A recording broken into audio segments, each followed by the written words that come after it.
They lied to you about wealth, not with a single sentence, but with a lifetime of quiet conditioning, 1,000 small suggestions, 1,000 borrowed beliefs, until you no longer questioned them, until you called them common sense, until you called them the way the world works. They taught you that money is outside you, that it lives in the hands of others, that it is won by struggle, protected by worry, and kept only by fear.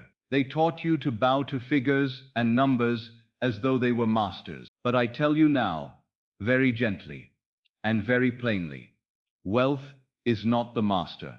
Wealth is the servant. And there is a law that governs it, not a mood, not optimism, not a passing hope. A law. A law is impersonal. A law does not argue. A law does not favor one and deny another. A law simply functions, always, exactly, without exception. And if you will stay with me, you will not merely understand this law. You will cross a threshold in yourself. You will feel the shift. You will know what it is to stand in a different state. And from that state, life must answer. You may believe you have tried everything. You may feel you have prayed, affirmed, labored, and still the world mocks you with the same old facts, the same bills, the same tightening in the chest when you look ahead, the same quiet fear that something will go wrong again. I know that feeling. I have known it. And I also know the other feeling. The feeling of being supplied without strain. The feeling of ease. The feeling of quiet certainty. The feeling of knowing without any outer proof yet that it is done. That feeling is not fantasy. That feeling is a state. And the state is the cause. Now listen carefully, because what I am about to say may sound almost too simple. And because it is simple, most people overlook it. Yet this single truth, if accepted, will rearrange your whole relationship with money. You do not get wealth by chasing money. You get wealth by occupying the state from which money naturally comes. The world has trained you to believe that the outer world creates the inner life, that circumstances create emotion, that a bank balance creates security, that a promotion creates confidence, that a windfall creates freedom. So you wait. You wait for the outer to move first. You wait for proof. You wait for permission to feel safe. And in waiting, you remain in the state of not having. Waiting is not harmless. Waiting is an assumption. Waiting says, it is not mine now. Waiting says, I must depend upon something outside myself. Waiting says, I am at the mercy of events, and the world you live in is nothing but the mirror of what you assume yourself to be. You may not like that. The mind often resists it. Because if the cause is within, then you cannot blame the outside. You cannot curse the economy and feel righteous. You cannot point to another and say, that is why. But if the cause is within, then the power is within. And that is the moment the chains begin to break. There are men and women who work from dawn until night and still remain poor. There are men and women who labor with aching hands and yet never touch the ease they long for. And there are others who seem almost untouched by strain. Doors open, opportunities appear, money comes in ways that cannot be explained by effort alone. If labor were the cause, the hardest workers would be the wealthiest. Yet, we both know that is not so. So what is the cause? The cause is consciousness. The cause is the state of being. The cause is the silent I am. You wear underneath your words and actions, like a garment you cannot see but cannot remove until you know it is there. When I speak of consciousness, I am not speaking of cleverness. I am not speaking of education. I am not speaking of outer knowledge. I am speaking of the awareness of being that sits quietly behind all your thoughts, that sense right now that you exist.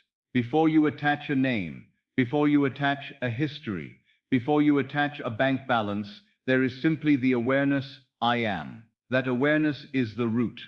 That awareness is the operant power. That awareness, conditioned by feeling and assumption, objectifies itself as the world you call reality. So the law that created my reality of wealth is not a law of outer effort. It is not a law of chance. It is not a law of human favor. It is the law that the world reflects the state you occupy, and I will show you how to use it. But first, you must see the great deception clearly. Otherwise, you will keep repeating it in different forms. The deception is this: you have been taught to worship effects. You look at the shadow and call it the cause. You look at a number on paper and call it power. You look at a circumstance and say, "This is why I feel this way." But the outer world is not cause. The outer world is effect. The outer world is the outpicturing of a state once accepted within. If you change the state, the outer must change. Not because you force it, not because you fight it, but because the mirror cannot do otherwise than reflect what stands before it. If you wish to change the reflection, you do not polish the mirror, you change the face. And I tell you, most people spend their entire lives polishing the mirror. They try to bargain with circumstances. They try to negotiate with life. They try to force outcomes by strain, by anxiety, by ceaseless planning. They speak of money all day and fear it all night. They attempt to be positive, yet inwardly they remain the same person, worried, waiting, and unsure. They plant a seed of wealth with their lips and uproot it with their feeling. They visit the state of abundance for a moment, then return to the state of lack because it feels familiar. And familiarity is one of the greatest tyrants of man. He calls the familiar truth, even when it hurts him. He calls the familiar realistic, even when it imprisons him. So I am going to speak to you as I would speak to a friend, not to flatter you, not to amuse you, but to free you. Your life has been proving your state. Your world has been echoing your inner speech. Your circumstances have been repeating the feeling you most often inhabit, especially when you are alone, especially when you are tired, especially when you have stopped performing for others and you return to the secret conversation within. And that secret conversation, those inner words you whisper to yourself, is the real prayer of your life. You may say fine words outwardly. You may appear calm in public, but the inner speech, the unseen murmuring, carries the seed. And the subconscious mind, which is the fertile womb of creation, does not argue with your seed. It does not judge it. It does not ask if you deserve the harvest. It simply receives. And then it produces. This is why I say the law is impersonal. It does not punish. It does not reward. It only reflects. If you assume yourself to be unsupported, life will find ways to show you lack of support. If you assume yourself to be overlooked, life will present scenes of being overlooked. If you assume yourself to be always behind, always catching up, always barely making it, then the world will furnish you with endless evidence to prove you right. And if you dare, quietly, persistently, faithfully, to assume yourself to be supplied, the world will begin to rearrange itself to prove you right again. Because life is always proving you. It is always saying, yes, you are. Now, perhaps you are thinking, but Neville, I have tried to assume, I have tried to believe, I have spoken the words. Yes. And then you return to the old feeling. You said, I am wealthy. And then you felt anxious. You said, I am provided for. And then you checked the outer world for proof with a worried heart. You imagined abundance at night, and then spent the day complaining inwardly about lack. And the subconscious accepts feeling as fact. It accepts the mood as truth. It accepts the inner atmosphere as the real state. So words alone are not enough. You cannot trick yourself with mere repetition. What is required is a change of state. And a state is not a thought you visit. A state is a dwelling place. It is the place you return to when you are not trying. It is the place you inhabit when no one is listening. It is what you feel is true about yourself. And this is why wealth, to most, seems so far away. They imagine it as an object. They think of it as something to gain. They treat it like a distant land. And they stand at the border saying, one day I will arrive. But one day never arrives. There is only now. And the subconscious mind knows only now. It does not act upon someday. It acts upon what you accept now. So the language of the subconscious is not I will be. The language of the subconscious is I am. When you say I will be wealthy, you confess, I am not. When you say I hope, you confess, I lack. When you say maybe one day, you confess, not now. And the subconscious hears your confession and builds the world in its image. This is why I urge you, not to hope, but to assume, not to wish, but to enter the state, not to plead, but to claim.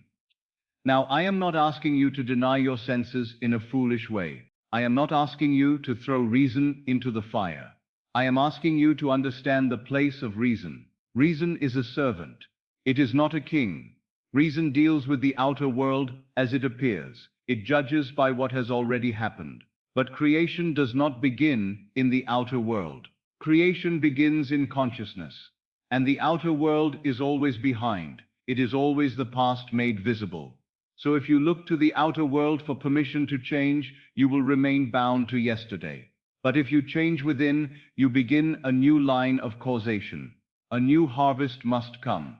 This is why men can change in a moment without any outer sign, and then, in time, the outer world begins to show what has already occurred inwardly. Now let me tell you something very practical, because I do not want you to make this mystical and vague. There is a feeling tone to wealth. There is a distinct inner atmosphere.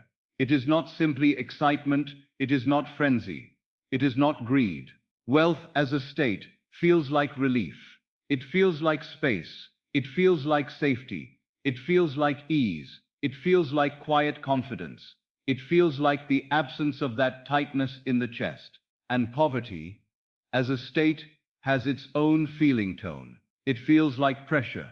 It feels like shrinking. It feels like bracing for impact. It feels like constant calculation. It feels like the sense that something is always about to go wrong. Now the world told you, when money comes, you will feel relief.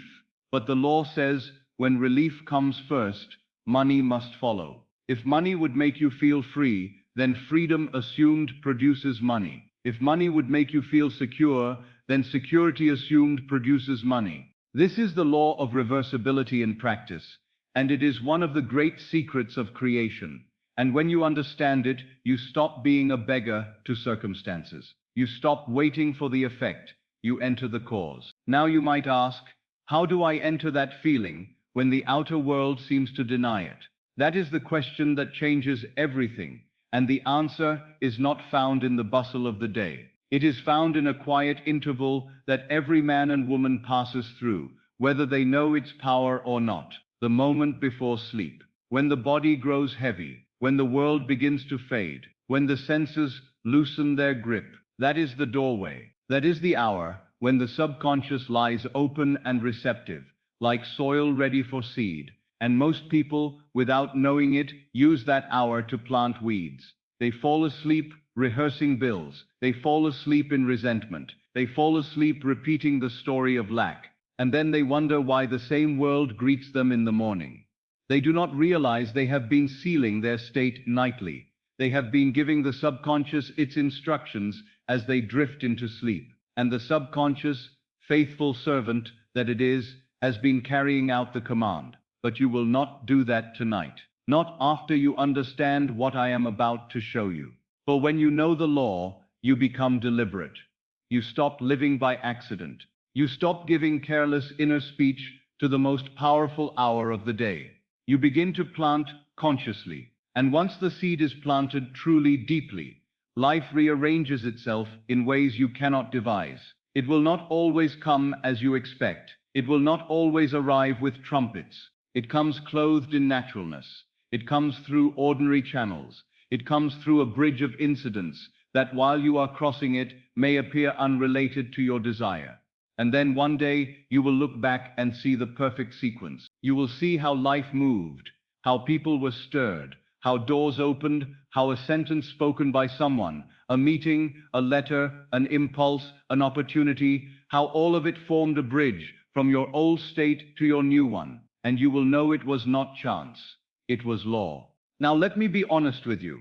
If you listen to these words and do nothing, nothing changes. If you treat this as entertainment, it will pass through you like air. But if you test it, if you apply it with even a small measure of faith, you will begin to see proofs. And those proofs will not only change your finances, they will change your concept of yourself. Because the true wealth is not paper. The true wealth is the discovery of the operant power within you. And that power is your own wonderful human imagination. So in this teaching, I will take you by the hand into the actual practice.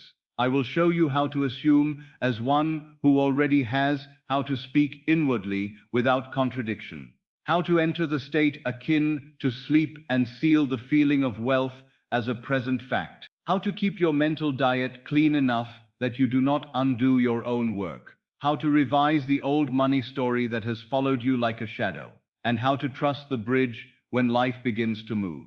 But first, before we go deeper, I want you to feel something now, just a small taste, a hint of the threshold I spoke of at the beginning. Close your eyes for a moment, if you can.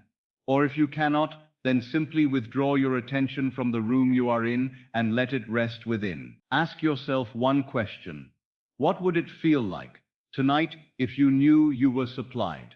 Not next month, not someday. Tonight, what would it feel like in your chest? What would change in your breath? What would soften in your body? Would your shoulders drop? Would your stomach unclench? Would your mind become quieter? Do not force it. Do not strain. Simply notice the direction. Relief, ease, a quiet.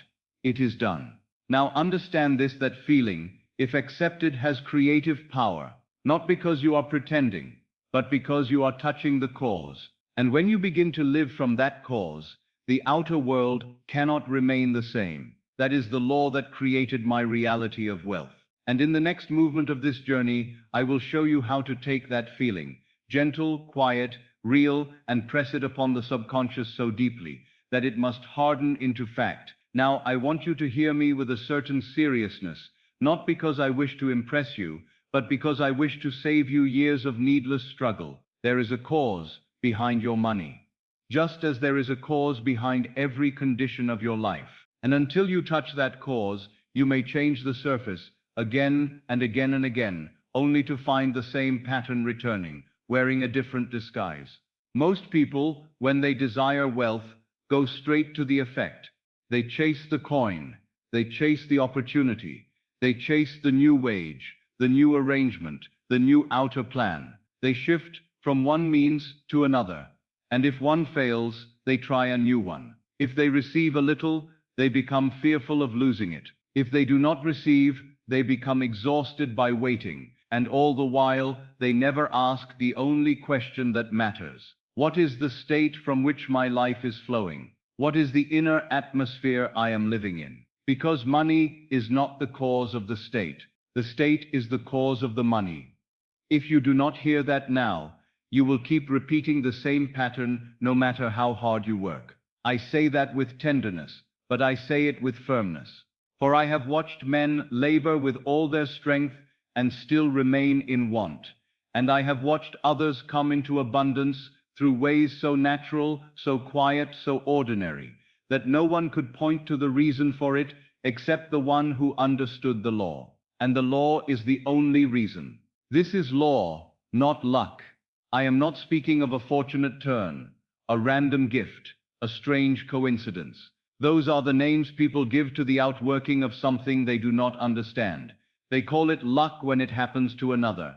They call it misfortune when it happens to themselves. But the law does not change its nature, because a man gives it a different name. A law never fails. It cannot fail, for it is not governed by emotion or opinion. It is governed by its own nature. You may ignore it, you may misuse it, you may deny it, yet it will still operate. The only question is whether it will operate in your favor or against you, because you have been using it all along, unconsciously. Now, if that is true, and it is, then you will begin to see why so many prayers for money fall empty. It is not because God refuses, it is not because you are unworthy, it is not because the world is against you. It is because the prayer, as it is commonly practiced, is a confession of lack. Men pray, "Give me," and in that very act, they declare, "I do not have." Men pray, "Someday," and in that very act, they declare, "Not now."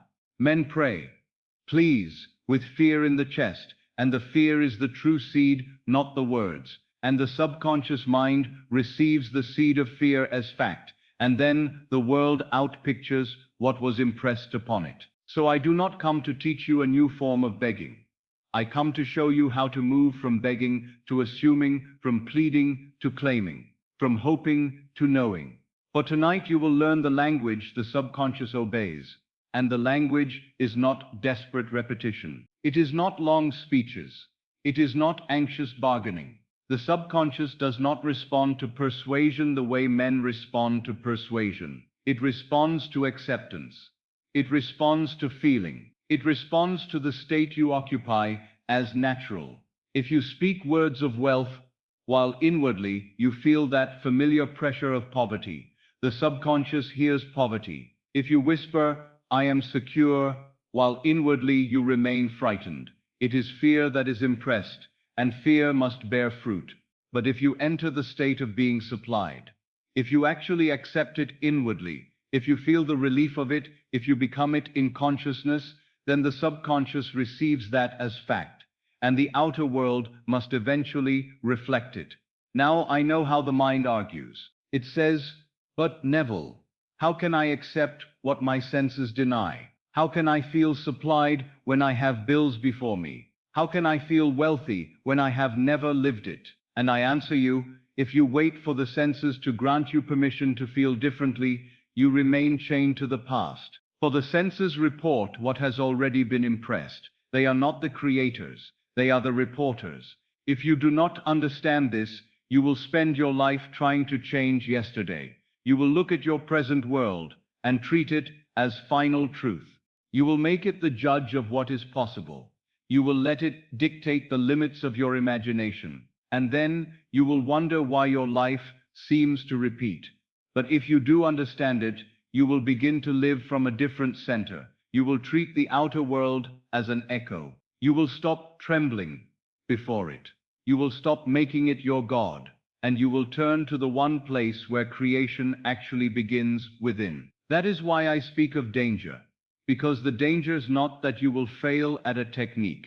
The danger is that you will miss the cause, and then spend your life wrestling the effect. It is like trying to change the reflection while refusing to change the face. It is like fighting the shadow on the wall while leaving the light untouched. And it is exhausting. It is endless. It keeps men busy, but it never makes them free. Now hear this plainly, because this is the turning point for many. The world has taught you that your state follows your circumstances. It says, when you have money, then you will feel safe. But the law says the opposite. Your circumstances follow your state.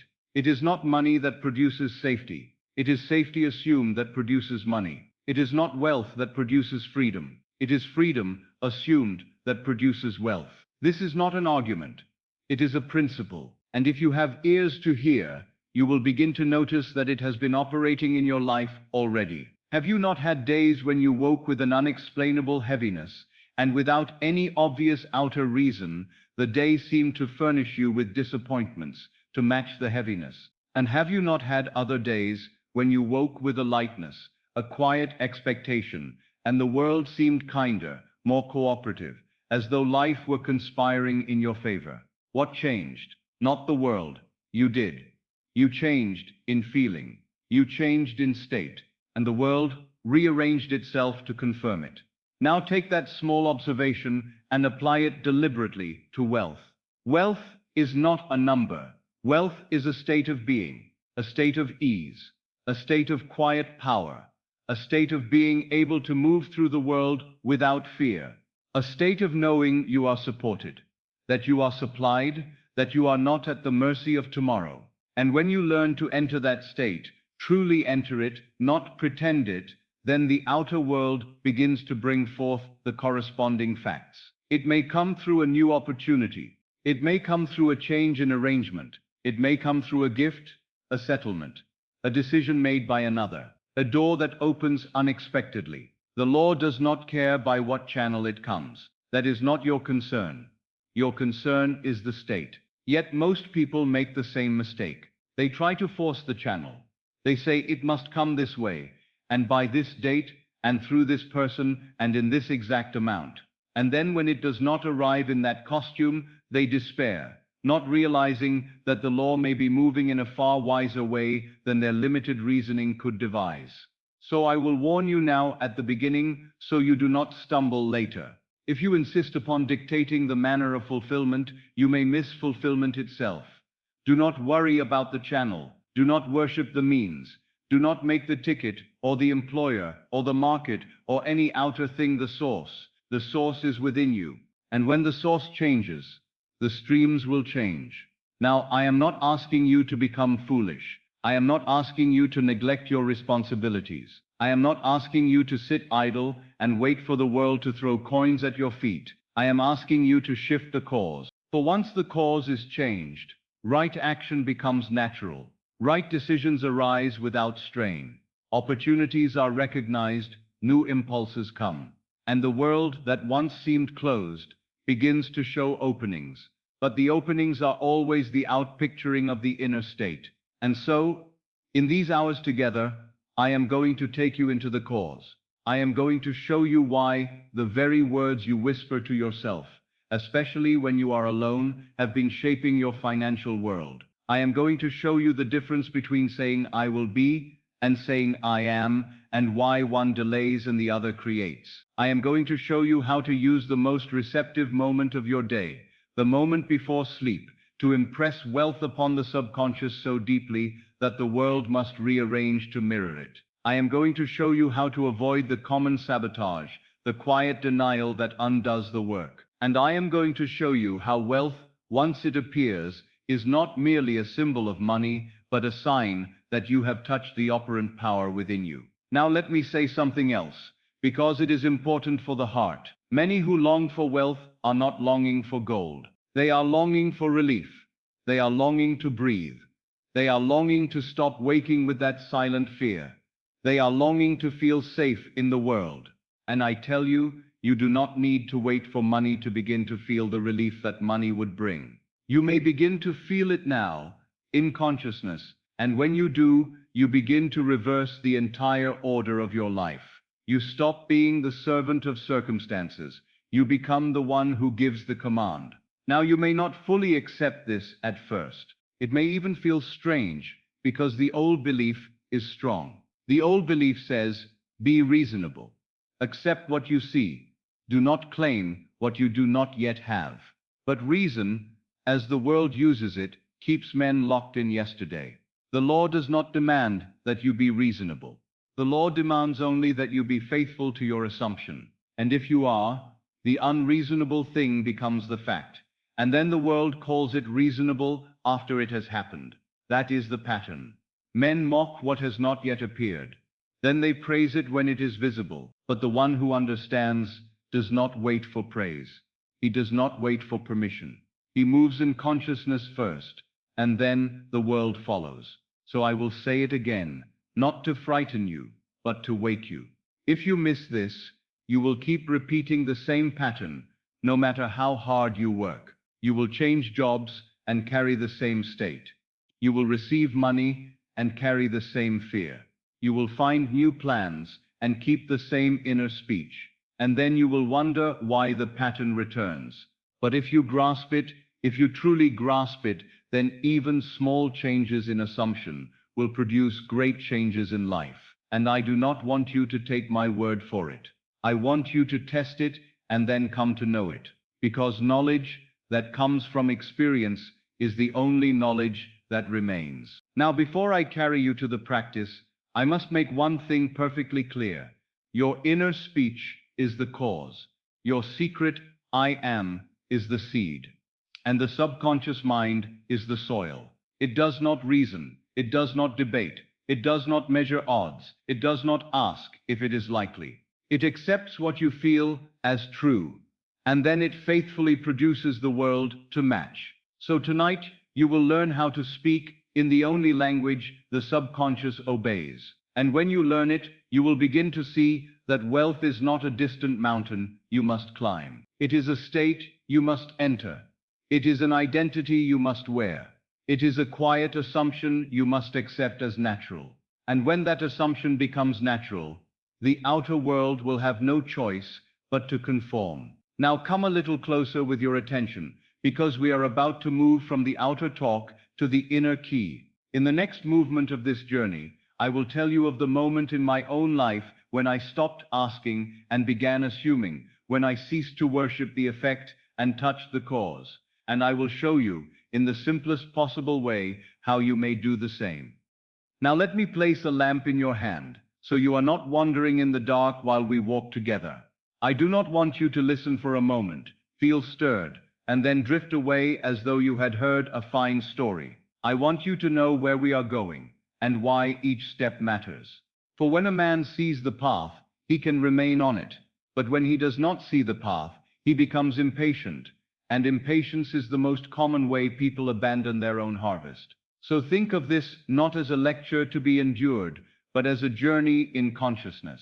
A journey that begins with the lie you were handed, and ends with a simple act you can do tonight. An act so quiet that no one around you will know what you are doing, and yet so powerful that life will have to answer it. First, I will take the old foundation out from under you, the belief that effort is the cause of wealth. I will not speak against honest work, for there is nothing wrong with work, but I will show you why work by itself cannot be the cause. And when you see it clearly, something within you will relax. You will stop carrying the terrible burden of thinking you must force life to give. You will begin to sense that the true work is not in the hands, but in the state of being. Then, once that old foundation has been removed, I will bring you to the name you have been using all your life without reverence. The two little words that stand at the beginning of every decree, whether you speak them aloud or not. I am. I will show you why these words are not merely grammar, not merely habit, but the creative name. And you will begin to understand why your life has been faithfully echoing what you have attached to that name. When you grasp that, you will become careful, not anxious, not superstitious, but deliberate. Because you will see that you have been prophesying your days with your own inner speech. From there I will show you how money itself is not a power that lives outside you, but a shadow and outpicturing of consciousness. You will begin to see money in a new light, not as a master to fear, not as a savior to worship, but as a mirror. And when you understand that money is a mirror, you stop pleading with the mirror to change. You turn inward and change what it reflects. That is when you begin to feel the first taste of dominion. And then, when the cause is clear, and the name is understood, and the shadow is placed in its rightful position, I will take you to the doorway that every person passes through each night, but few ever use knowingly, the quiet interval before sleep. I will show you how to use that moment to seal wealth as a present reality, not by strain, not by long effort, but by a simple imaginal act, an act that implies your desire is already fulfilled. You will learn how to enter the state akin to sleep and impress the subconscious so deeply that it must in time bear the corresponding fruit. But I will not leave you with the technique alone, because many plant well at night and then destroy the planting by day. So after I show you how to plant, I will show you how to guard the seed.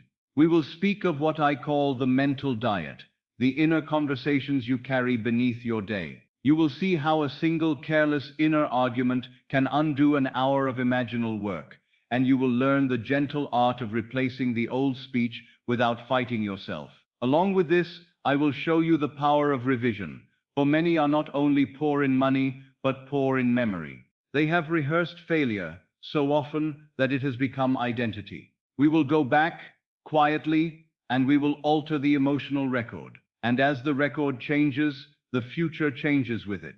Then I will prepare you for what happens after you have truly planted the seed. Because this is the point where many stumble. They assume the end, they feel it for a night or two, and then they look out at the world as though the world must immediately applaud their inner change. And when it does not, they doubt, and doubt uproots.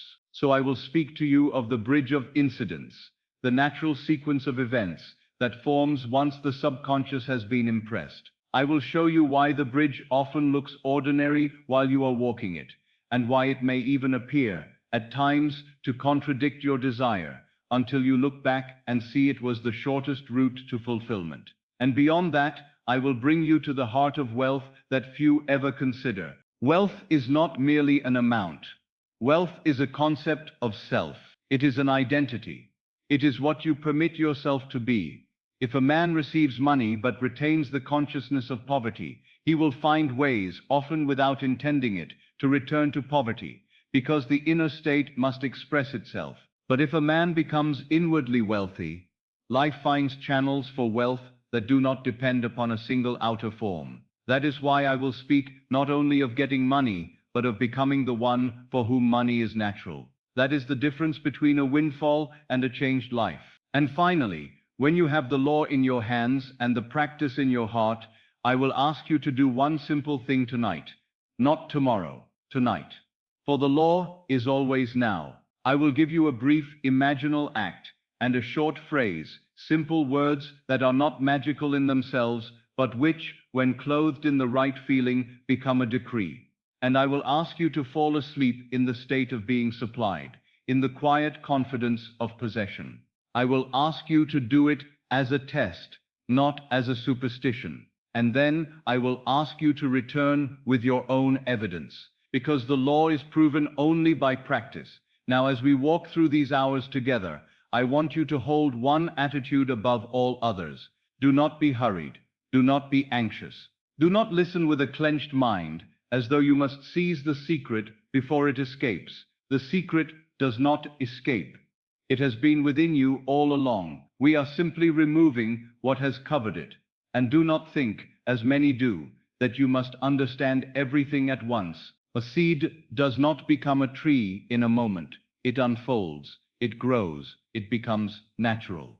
And what we are doing here is planting a new conception of yourself, one that, if allowed to take root, will produce fruit that may astonish you in its ease. There is something else I must tell you at this point, because it will save you from disappointment. When the law begins to work in your life, it will not always announce itself. It may come disguised as a casual conversation. It may come as a sudden idea. It may come as an invitation you almost refuse. It may come as a turn of events that seems, at first, inconvenient. But if you remain faithful to the end, you will see that life is weaving itself into the fulfillment of your assumption. So do not demand thunder. Do not demand spectacle. The law is quiet. It is natural. It moves in ways that often appear ordinary, and that is why those who do not understand it miss it. They are waiting for miracles from without, while miracles are being born from within. Now, if you can feel it, even faintly, you are already nearing the threshold he spoke of in the beginning. The threshold is not outside you. It is not a new job. It is not a new sum in your account. It is the moment you stop placing cause outside yourself. It is the moment you stop asking life for permission to be. It is the moment you claim the state inwardly and rest in it as fact. And when you cross that threshold, something changes. You still live in the same world. You still walk the same streets. You still see the same faces. And yet you are not the same. The old fear begins to loosen.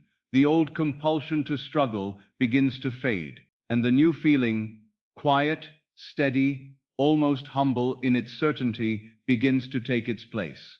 That is where we are going. So stay with me, and do not measure yourself as we go. Do not say, I cannot do this. Do not say, it is too late for me. Do not say, I have tried before. Those are old garments attached to the name I am. And you are here now to learn how to clothe the name differently. If you will remain with me through this journey, then by the end you will not be left with vague inspiration. You will have a simple practice. You will know what to do tonight. You will know how to plant. You will know how to guard. You will know how to persist without strain.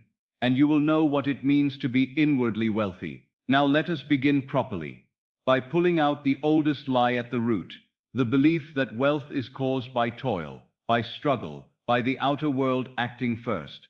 Because until that lie is torn out, a man may hear every word and still remain a servant to circumstances. When I speak to you of wealth as a law, I do not speak as a man who was born into ease and simply wished to lecture others from a safe distance. I speak as one who also felt the pressure of the world, who also believed the old story, who also looked outward for cause, and who for a time lived as though life were something happening to me rather than through me. There was a season in my life when I accepted the same assumptions you have been taught. I believed that money was earned only by strain. I believed that security was something a man must chase and then fight to hold. I believed that the world outside was the great decider, and that I must hope it would be generous, or else endure its hardness. And with those beliefs, I lived the effects of them, not because fate singled me out, but because consciousness always bears fruit after its kind. If one dwells in the feeling of being unsupported, the world seems to confirm it. If one lives in the feeling of being delayed, life seems to delay. If one carries the quiet conviction that I do not have, then everything in the world appears as proof of not having. I know what it is to look ahead and feel uncertainty rather than assurance. I know what it is to calculate and recalculate, to take thought, to ask, how will I manage? I know what it is to feel the mind turning like a wheel, never quite coming to rest, always trying to devise a way. And I know something else that most people do not speak of aloud, but many carry in secret. I know what it is to feel a kind of shame around money, not because money is shameful, but because lack can make one feel small, as though one's life were being measured and found wanting. I know what it is to feel the sting of comparing yourself to another, wondering why their road seems smoother, why their burdens seem lighter, while you must press and still remain in the same place. So when I speak of wealth, I do not speak as a man untouched by these feelings. I speak as one who was once in the very atmosphere of them. In those days my prayers were filled with effort. My intentions were sincere, but my consciousness was still rooted in the old assumption that something outside myself had to change first. And so, even when I hoped, even when I tried to be positive, the deeper feeling underneath remained the same. Not yet, not now, maybe, if only. And the world, which is always faithful to the deeper assumption, reflected that back to me. It is a strange thing, isn't it? A man may say fine words, but if his inner feeling is fear, then fear is what he plants. A man may repeat affirmations like beads on a string, but if his secret mood is anxiety, then anxiety is what the subconscious receives as fact. And the subconscious, so obedient, so literal, brings forth the harvest that matches the feeling, not the harvest that matches the spoken hope. There came a moment then when I grew weary, not weary of living, but weary of repeating the same pattern, weary of the same cycle of hope and disappointment, effort and delay, weary of looking for a cause outside myself and finding only more reasons to be uncertain. And in that weariness, something important happened. The mind became quiet enough to notice what had been present all along. For the key was not hidden in some distant place. It was hidden in plain sight, so near that I had overlooked it. The key was not a new outer method. It was not a new plan. It was not a new set of circumstances. It was a change in my understanding of cause. I found the key, hidden in plain sight. I discovered that consciousness is the only reality, and that what I assumed, what I accepted inwardly as true, was what the world must mirror. Now I say it so calmly, but understand that this was not merely a pleasant idea. It was a shock to the old self. Because the moment you accept that consciousness is the cause, you must also accept that you have been living from causes you did not deliberately choose. You have been speaking inwardly without realizing you were decreeing. You have been feeling without realizing you were planting. You have been identifying with a state without realizing it was shaping your world. And when I saw it, I could not unsee it. I began to look back over my life, not with condemnation, but with clarity. I began to see patterns that had seemed like chance. I began to see how certain feelings I had worn, feelings of delay, feelings of not being enough, feelings of being at the mercy of events, had been faithfully expressed as experiences. I once walked in darkness, until I understood that the darkness was not the world itself, but the state from which I was looking at it. It is one thing to be in a room with no lamp and blame the room. It is another thing to realize the lamp has been in your hand, all along, unlit, simply because no one ever told you it was yours to use. That is how it felt. And when that understanding began to dawn, I saw why so many people remain trapped. They do not lack desire. They do not lack sincerity. They do not lack effort. They lack understanding of cause. And because they do not understand cause, they spend their lives wrestling effects. They attempt to change money while remaining in the consciousness of poverty. They attempt to change circumstances while remaining in the state that produced those circumstances. They attempt to win the world while losing themselves in fear. So I did what I tell you to do now. I tested it. I did not merely agree with it. I did not merely admire it. I tested it. I took small desires and I applied the principle, not to convince others, but to convince myself. And something began to happen, quietly, naturally, almost modestly. Events moved. People were stirred. Doors opened in ways I could not have planned. It was not as though lightning struck. It was as though life, which had been resisting my old state, now flowed in harmony with the new one, and I began to see the difference between working in the outer world and working at the level of the state. Outer work is often exhausting because it is performed from fear. Inner work is gentle when it is performed as an assumption, when you actually accept the end as true. I began to notice something else as well. The world had taught me to think of wealth as a future event, but consciousness does not create in the future. It creates in the now. The subconscious mind knows nothing of tomorrow. It knows only the present feeling. So if I lived in hope, I lived in not having. If I lived in waiting, I lived in not yet. But if I dared, quietly without fanfare, to enter the feeling of being supplied now, then I was living in the state that produces supply. It was a change so subtle that another might not have noticed it from the outside. Yet inwardly, it was everything. It was like stepping out of a cramped room into open air. Nothing had changed in the street, yet the breath changed. The body softened.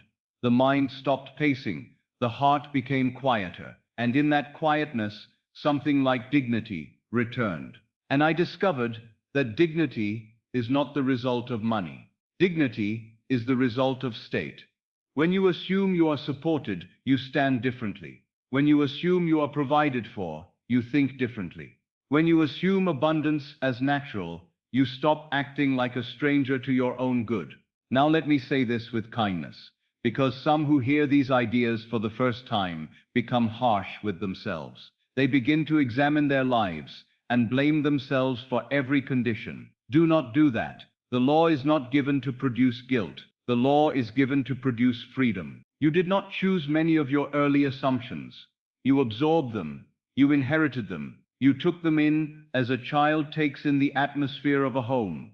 And then you lived from them without knowing you were doing it. So there is no need for self-condemnation. There is only one useful response. Change the state. If the old state produced a certain world, then a new state will produce a new world. And the moment you see this, something in you relaxes, because you realize you are not trapped. You are not doomed to repeat. You are not at the mercy of old patterns. You can move, you can shift, you can assume, and the world must follow. This was the turning point for me. Not a change of outer conditions first, but a change of inner authority. I began to understand that to pray is not to plead with something outside myself, but to accept inwardly that the thing desired is already mine. To enter the state and dwell there. To become it and then let the world take its own natural steps to confirm it. And this is what I want for you. Not a momentary excitement, not a passing inspiration, but a stable understanding that produces a new way of being. For when you truly touch the cause, you stop feeling like a victim of life. You begin to feel like a participant. And then, very quietly, you begin to feel like the operant power. Now in the next part, I am going to dismantle the oldest and most stubborn lie at the root of money. The belief that toil is the cause, that struggle is the proof, that hardship is the price of blessing. I will show you why that belief keeps people bound, and I will show you what takes its place when the lie is removed. Now we must strike at the root of the matter, because a man may learn a method, repeat a scene, speak a phrase, and yet if he still believes the outer world is the cause, he will return to the old bondage again and again. He will keep looking outward for permission. He will keep waiting for life to move first. And in that waiting, he will remain the servant of circumstances. So let us be honest and simple. Let us look at the world as it is and ask a very plain question. If hard work were the cause of wealth, would not the most exhausted people be the wealthiest? Would not the man with the worn hands, the bent back, the tired eyes be the one with the fullest purse? Would not the woman who rises before dawn and labors until her strength is spent be the one surrounded by ease? Yet you know, and I know, that this is not what we see. We see the opposite often enough to make any thoughtful person pause. We see men who labor without relief, and we see others who seem to move through life with doors opening before them. We see those who struggle and those who prosper, and if we are honest, we cannot always trace the difference to effort alone. Something else is at work. Now do not misunderstand me. I do not speak against honest labor. Work has its place. The hands must do what the hands are called to do. But work is not the cause. Work is an expression. Work is a channel. Work is often the bridge, but not the power that builds the bridge. The power that builds the bridge lies deeper than the hands. It lies in the state of consciousness from which the hands move. For I have known men who worked with great diligence, but their inner speech was a steady confession of lack. They said inwardly, "It is never enough." They looked at money with fear, with resentment, with a feeling that life was always withholding. And because they lived in the state of not enough, their world remained a world of not enough, regardless of the hours they gave.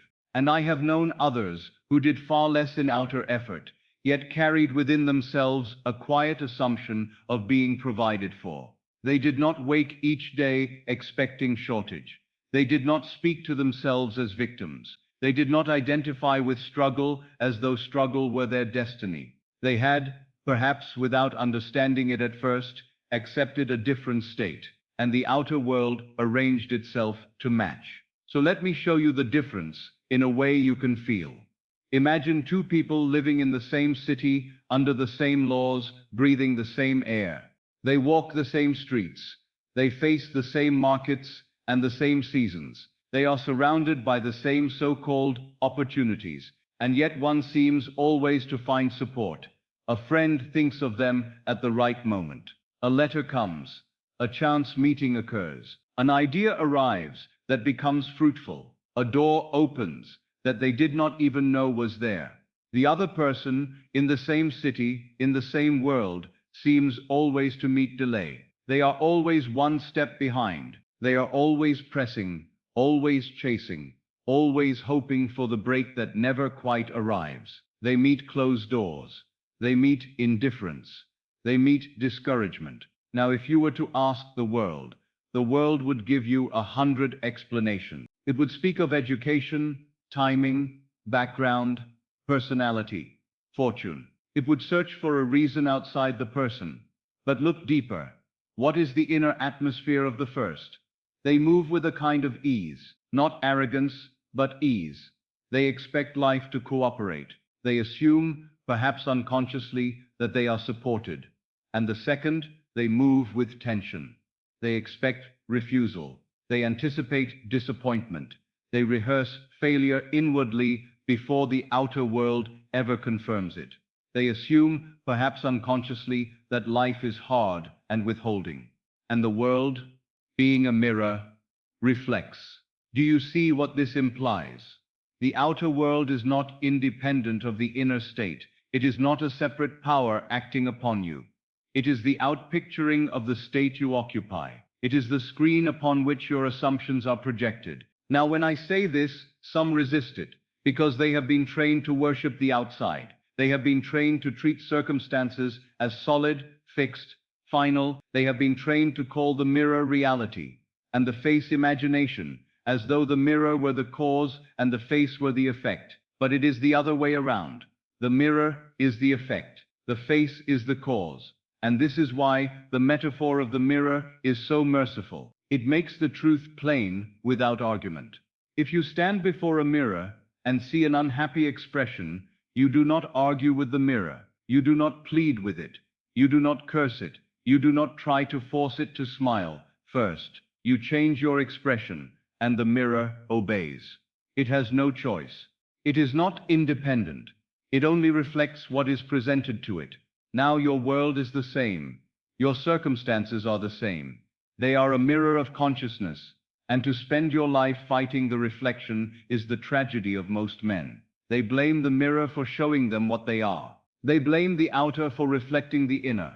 And because they do not change the inner, the outer remains unchanged, no matter how they struggle. This is why I say to you, leave the mirror and change your face. Stop making the outer world the cause. Stop treating the bank statement as a judge. Stop giving power to the bill on the table. Stop letting the opinions of men determine your sense of being. For if you do, you remain in bondage. You become like a man standing before a mirror, scowling, shouting, demanding that the mirror change first, and then calling the mirror cruel because it will not. But the mirror is not cruel. It is faithful.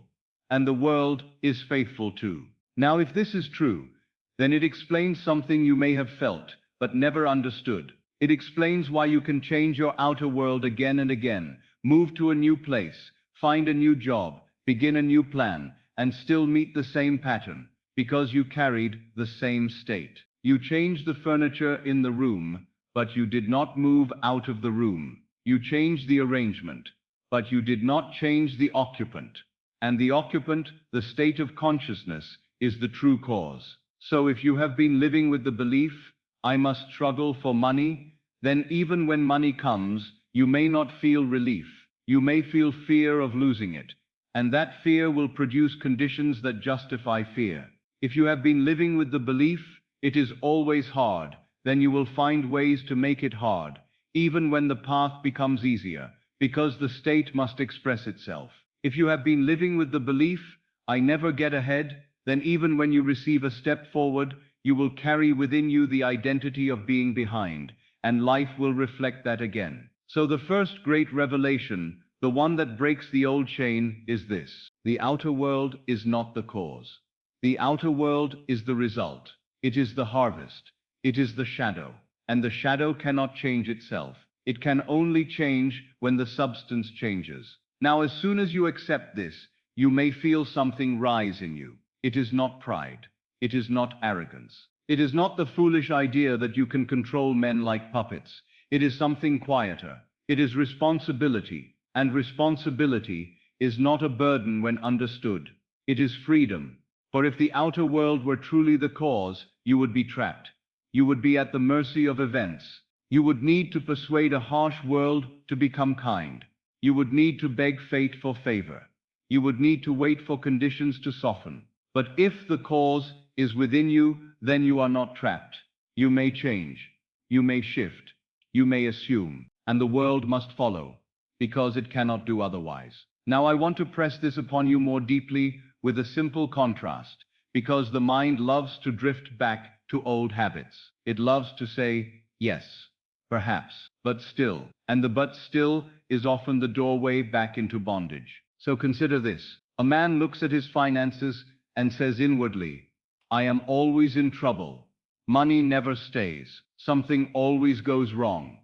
He may smile outwardly, he may appear calm, but inwardly he lives in dread. He checks, he calculates, he anticipates pain. And the subconscious, receiving that mood as fact, arranges a world that matches. Another man looks at the same type of situation and says inwardly, I am supplied, I am protected, I am provided for.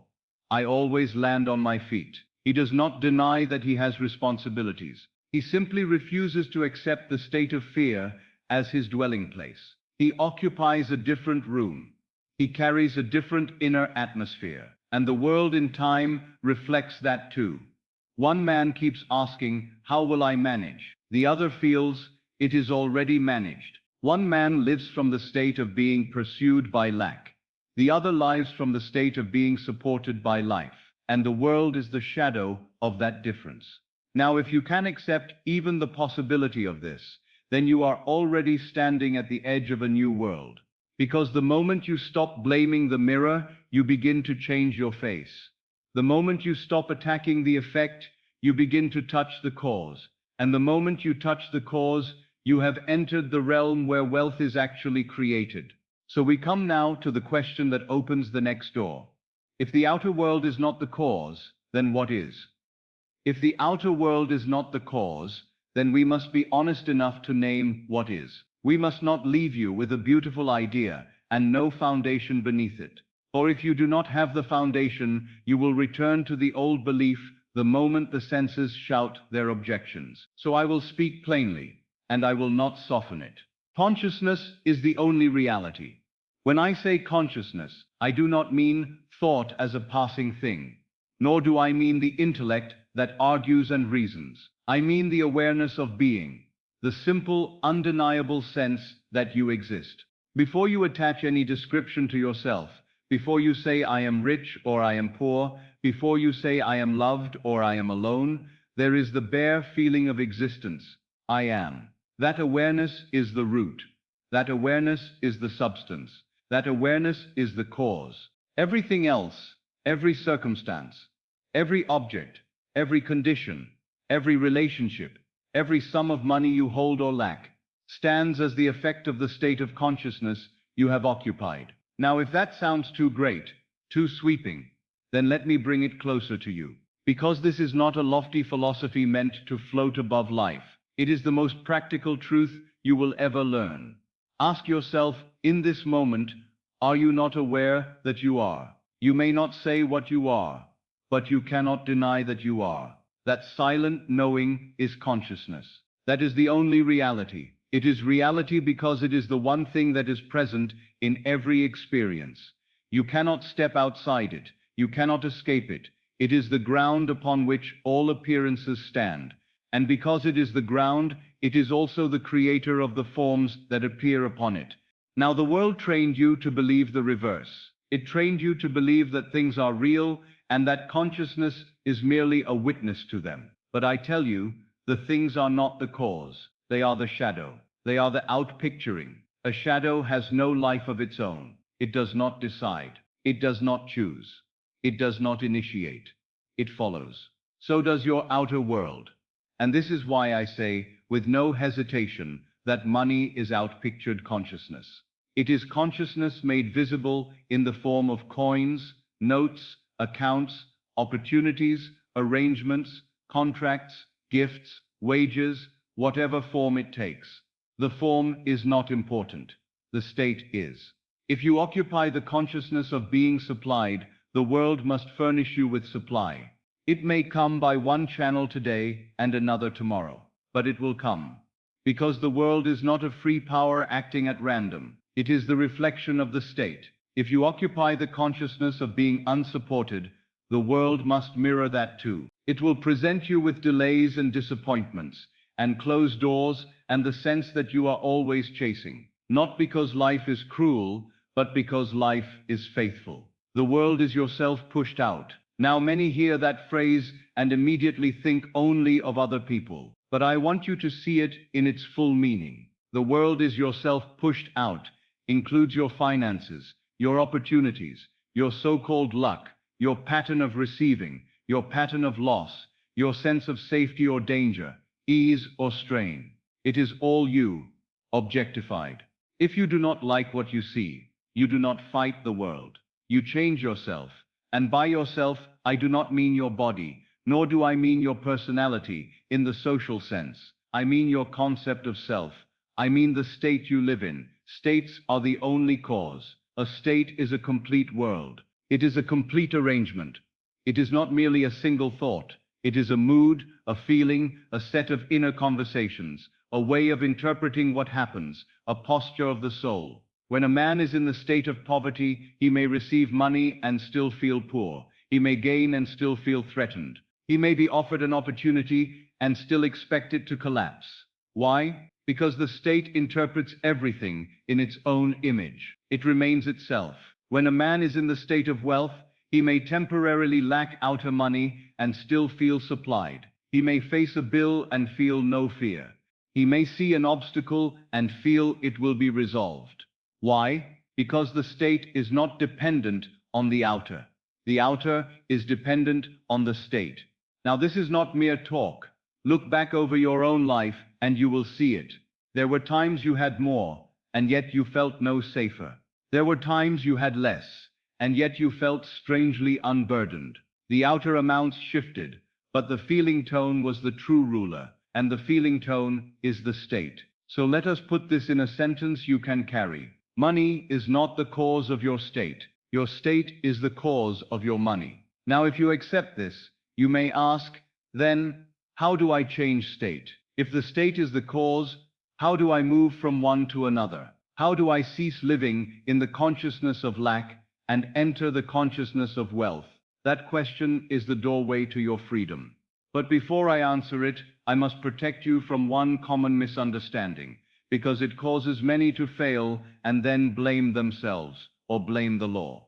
A state is not changed by force. A state is not changed by willpower. Wrestling with the mind all day, a state is not changed by shouting affirmations at yourself while inwardly you remain frightened. A state is changed by acceptance. It is changed by entering. It is changed by assuming. You do not become wealthy by trying to become wealthy. You become wealthy by assuming you are, and persisting in that assumption until it feels natural. Now you may say, but how can I assume something that is not yet true? You must understand what true means in this teaching. The world calls a thing true when it is seen, but the unseen is the cause of the seen. Therefore, the unseen is truer than the seen, because it produces it. If you wait for the seen to change before you change within, you are waiting for the effect to become the cause, and that can never happen. The mirror cannot change first. The reflection cannot begin the action. The shadow cannot decide to be different. Only the substance can change. So you must begin in consciousness. You must begin in imagination. You must begin in feeling. And then in time, the outer world will present the corresponding facts. Now, when I speak of imagination, I do not mean idle fancy. I do not mean daydreams that you indulge and then dismiss. I mean the creative power that forms images, scenes, and inner experiences. That power is not separate from consciousness. It is consciousness in action. It is the way the state takes form within you before it takes form without. So if you desire wealth, do not merely think of money. Do not stare at figures. Do not fix your gaze on the outer. Turn within and create the experience of wealth. Enter it, wear it, feel it. Now I know the mind's objection. It will say, but this is only imagination, and I tell you yes. And that is the point. Imagination is the workshop of creation. The outer world is the finished product. If you wish to change the product, you must change what is being fashioned in the workshop. So here is the base, the doctrine, the foundation. Consciousness is the only reality, and the world is its outpicturing. States are the only cause, and the state you occupy will harden into fact. Now, I will press this upon you with one more image, because images lodge in the mind and return when doubt arises. Imagine a theater screen. Upon it plays a scene. The audience gasps, laughs, weeps. They become so involved that they forget it is a projection. They argue with the characters. They curse the villain. They beg the hero to change. But all the while, the cause of the scene is not on the screen. The cause is behind them, in the projection room. If you wished to change the scene on the screen, would you run up and strike the screen? Would you argue with it? Would you beg it? No. You would go to the projector. You would change the film. You would change the source. Your world is the screen. Your consciousness is the projector. And the film is the state you occupy, the assumptions you live from. Now you begin to see why changing the outer world by outer means alone often feels like running on a treadmill. You change one scene and another appears, because the film remains the same. So you must change the film. You must change the state. And when the state changes, The scenes must change, because they are its outpicturing. Now we are approaching the practical. We are approaching the living operation of the law, but I will not rush you. I want you to feel the truth of this doctrine, because when you feel it, you will not be shaken by appearances later. We have established the foundation. The outer world is not cause. Consciousness is the cause. States are the only cause. Money is outpictured consciousness. Now here is the suspense, the secret that most never learn. The doorway to changing states is not in the noise of the day. It is not in the rush of duties, the arguments of reason, the constant demands of the senses. There is a quiet doorway, a hidden interval, a sacred moment that comes to you every day without fail. And if you learn to use that moment, you will impress your new state upon the subconscious with such depth that the world must reflect it. That doorway is the moment before sleep. And in the next part, I will show you why that moment is so powerful, why the subconscious is most receptive then, and how you have been planting without knowing it, either seeds of lack or seeds of wealth. Now that you have accepted the foundation that consciousness is the only reality, we come to something so close to you, so ordinary, that most men pass over it every day and never realize they are holding the creative name upon their tongues. The name is not distant. It is not reserved for temples. It is not locked away in scripture as a relic. It is nearer than hands and feet, closer than breathing. It is the name you speak whenever you speak of yourself. I am. Do not hurry past it. Do not treat it as a common phrase. The whole mystery is hidden in those two words, and the world has missed it because it seems too simple.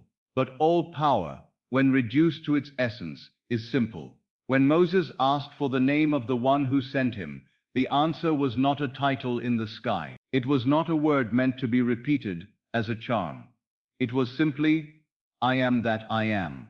Tell them, I am has sent you. Now I tell you that is not merely a statement about God, that is the revelation of God as your own awareness of being. As you sit and listen to me, you are aware that you exist. That silent sense of being is the I am. Before you add anything to it, before you attach a story or a condition, there is simply the awareness I am. That is the creative name, and this is why you must become reverent, not in the sense of fear, but in the sense of understanding about what you attach to it. For every time you say I am, you are clothing the creative name with a garment, and the garment you put on the name becomes the form your world must take. This is the tragedy, and it is more common than you think. People speak the creative name all day long, and they attach it to states that they do not desire. They do it casually, as though words were nothing. They do it in jest, as though a joke were harmless. They do it in complaint, as though complaint were merely relief. And then they wonder why life continues to reflect what they do not want. They say, I am always behind, and the world arranges itself to keep them behind. They say, I am broke, and the world mirrors the confession. They say, I am unlucky, and they find misfortune at every turn. They say, I am trapped, and they meet walls wherever they go. Now do you see what has happened? They have taken the creative name and attached it to bondage. They have joined the divine awareness of being to fear and impotence. And the subconscious, which is the womb of creation, receives the union as fact and brings forth its harvest. This is what it means to take the name in vain, not by vulgar speech, not by outward profanity, but by attaching the sacred khandha states that bring sorrow, and then living under the shadow of that attachment as though it were inevitable. If you hear this deeply, it will change the way you speak to yourself, for the truth is you are always decreeing. Your life is being shaped by decrees spoken not necessarily with the lips, but in the silence of the mind. This is why I speak of inner speech. Your outer speech may be polite. Your outer speech may be careful. But your inner speech, what you whisper to yourself when you are alone, reveals the state you truly live in. And the inner speech is the true decree, because it is joined to feeling. A man may smile outwardly and say, all is well, but inwardly he may be rehearsing fear, arguing with himself, anticipating disaster. The subconscious does not accept the outer performance. It accepts the inner conviction. It accepts the mood behind the words. So let me ask you something gently. If I could follow you through a day, not hearing what you say to others, but hearing what you say to yourself, what would I hear? Would I hear a woman speaking to herself as one who is supported? Or would I hear her constantly preparing for disappointment? Would I hear a man speaking to himself as one who is favored? Or would I hear him rehearsing rejection before it happens? Would I hear, I am always struggling, I never get ahead, nothing works for me, it's too late? Or would I hear, I am supplied, I am safe, I am always cared for, things work out for me? Now do not answer with shame, answer with honesty, because the law does not condemn you for what you have been. The law simply reflects it, and the moment you become aware, you can begin to change. The same I am that has been joined to fear can be joined to faith. The same name that has been clothed in lack can be clothed in abundance. The same creative power that has outpictured poverty can outpicture wealth. Now I want to show you how simple and how serious this is. When you say, I am always behind, you are not describing a fact. You are announcing a state. You are selecting a room to live in. You are setting the tone of your days. And because the subconscious is faithful, it begins to find ways to confirm your selection. You miss a detail. You forget an opportunity. You meet delay. You meet confusion. Not because the world is conspiring against you, but because your state is organizing your experience. Your state is shaping your perception, guiding your choices, drawing to you the events that harmonize with it. But when you say, I am always supplied, you announce a different state. You step into another room. You begin to carry a different atmosphere. You may still have responsibilities. Yes, you may still have tasks. Yes, but the inner tone is different. And because the inner tone is different, the outer world begins to echo it. A check arrives at the right time. A friend offers help. A door opens. A conversation leads to a new arrangement. Your mind sees what it would have overlooked before, because the state determines what you notice. So I am not merely asking you to speak different words.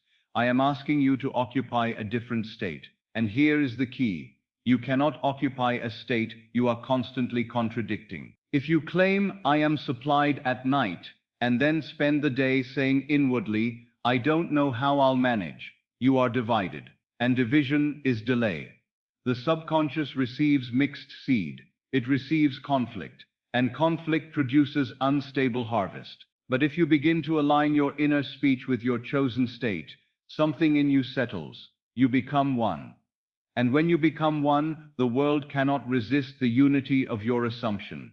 Now let me give you a few contrasts, not as a dry lesson, but as mirrors. Hear them, and notice the feeling tone each creates. I am always struggling. There is heaviness in it. There is strain. There is the expectation of more trouble. I am always supplied. There is relief in it. There is openness. There is a quiet confidence. I am unlucky. That word carries the posture of a beggar, waiting for fate. I am favored. That word carries the posture of one who belongs, one for whom good is natural. I am trapped. That word closes doors in the mind before doors ever close in the world. I am free. That word opens inner space, and in time, outer space appears to match it. Now do not imagine you must force these words until you are exhausted. It is not the repetition that creates. It is the acceptance behind the words. It is the feeling that seals them. A single sentence, spoken inwardly with conviction, is worth more than 1,000 spoken mechanically. So do not turn this into strain. Turn it into selection. Select the state. Clothe the I am with it. And then live from that selection. Now you may ask, but Neville, how can I live from it when the world still looks the same? You must remember, the world you see is the past. It is the echo of old states. It does not instantly vanish simply because you have changed within. But the moment you change within, a new seed is planted, and the new harvest begins to form. So if the outer world contradicts your new decree, do not panic. Do not conclude you have failed. You are seeing the old harvest, and the old harvest must pass. Do not judge the law by the first day after planting. Judge it by the harvest. Now, I want you to notice something very tender and very powerful. Most people do not speak harshly to others the way they speak to themselves. They would never talk to a friend the way they talk inwardly in moments of fear. They would never say to another, "You always fail. You never get ahead. Nothing ever works for you." And yet they say these things to themselves with ease, as though their own inner world were a dumping ground for despair. And because they are speaking in the first person, they are joining the creative name to despair. So tonight, I want you to begin a gentler habit, not merely because it sounds pleasant, but because it is law. Begin to speak to yourself inwardly, as one who is supplied. Begin to join "I am" to the state you desire. And if the old inner speech rises, if you hear "I can't, I don't have, it won't work, it's too late," do not wrestle it like an enemy. Simply recognize it as the voice of an old state, and return to your chosen decree. Return to "I am supplied." Return to "I am safe." Return to "I am provided for." Return to "I am favored." And as you return, let the feeling of those words be the important thing. Now here is the quiet mystery that makes all of this work. The subconscious mind is not impressed by argument. It is impressed by feeling. It is impressed by conviction. And the deepest convictions are often formed when the conscious mind is least vigilant, when it is tired, when it is quiet, when it is drifting towards sleep. That is why inner speech before sleep is so powerful. It is why those careless words you whisper at night become tomorrow's experience. It is why a single phrase joined to deep feeling in that drowsy interval can alter the entire course of your life. But there is 1 hour when the decree goes in deepest. There is one sacred interval when the subconscious lies open like fertile soil, when the guard of reason relaxes and the seed you plant is received without resistance. And when you learn to use that hour knowingly, you will begin to see wealth not as a hope, but as an inevitability. In the next part, I will take you into that hour. I will show you why the moment before sleep is the doorway to changing states, and how to enter it so gently, so naturally, that you impress your new "I am" upon the subconscious as a living fact. There is an hour of the day that most men treat as nothing more than rest. They think of it as a closing of the eyes, a drifting away, a simple surrender to fatigue. They do not realize they are stepping into the workshop of creation. It is so common that it is overlooked. It comes to you every night without fail. Rich or poor, learned or unlearned, wise or foolish, every man passes through the same doorway, and yet few understand what it is. I call it the hidden hour. It is the interval when the body begins to fall away from the world and the mind grows soft, and the senses loosen their grip. It is that borderland where you are not fully awake and not yet asleep. You are hovering, as it were, between two worlds. In the day, you are guarded by the senses. You are defended by reason. You are watched by the little voice that says, "Be careful, be practical. Don't believe too much. Don't expect too much. Don't claim what you cannot prove." In the day, that voice is strong. It argues, it contradicts, it insists on appearances, it measures everything by what has already happened. But as night comes and the body grows quiet, that voice weakens, the guard relaxes, the doors of the inner world swing open. And at that moment, if you understand what is happening, you are standing at the gate of the subconscious mind. Now, the subconscious mind is not a place of superstition. It is not some dark power. It is simply the receptive aspect of your own being. It receives impressions, and it brings them forth as experience. It does not choose. It does not judge. It does not debate. It does not ask whether a thing is likely or unlikely. It accepts what you impress upon it, and then it expresses it. This is why I call it the womb of creation. A womb does not argue with the seed. It does not question the seed. It receives the seed, and in time it brings forth after its kind. So your subconscious mind receives the seeds of your inner life, your feelings, your assumptions, your moods, your inner conversations. And in time, it gives them form in the outer world. Now think of what most people do at the hidden hour. They lie down with the weight of the day still upon them. They replay their troubles, they rehearse their failures, they count their bills, they imagine tomorrow's worries. They argue inwardly with people who are not even present. They repeat the same sentence in 100 forms. I don't have enough, I'm behind, I'm afraid. I don't know how this will work out. And because they do not know the law, they think this is harmless. They think it is just thinking. They think it is simply being realistic. They think sleep will wash it away. But the subconscious does not wash it away. The subconscious receives it, and then it begins to build a world to match it. This is why I say, with great seriousness, you may have been sealing your fate every night without knowing it. Not because some outside power wrote your destiny, but because you wrote it quietly upon the tablet of your own subconscious by the feelings you carried into sleep. Do you see the wonder and the tragedy of it?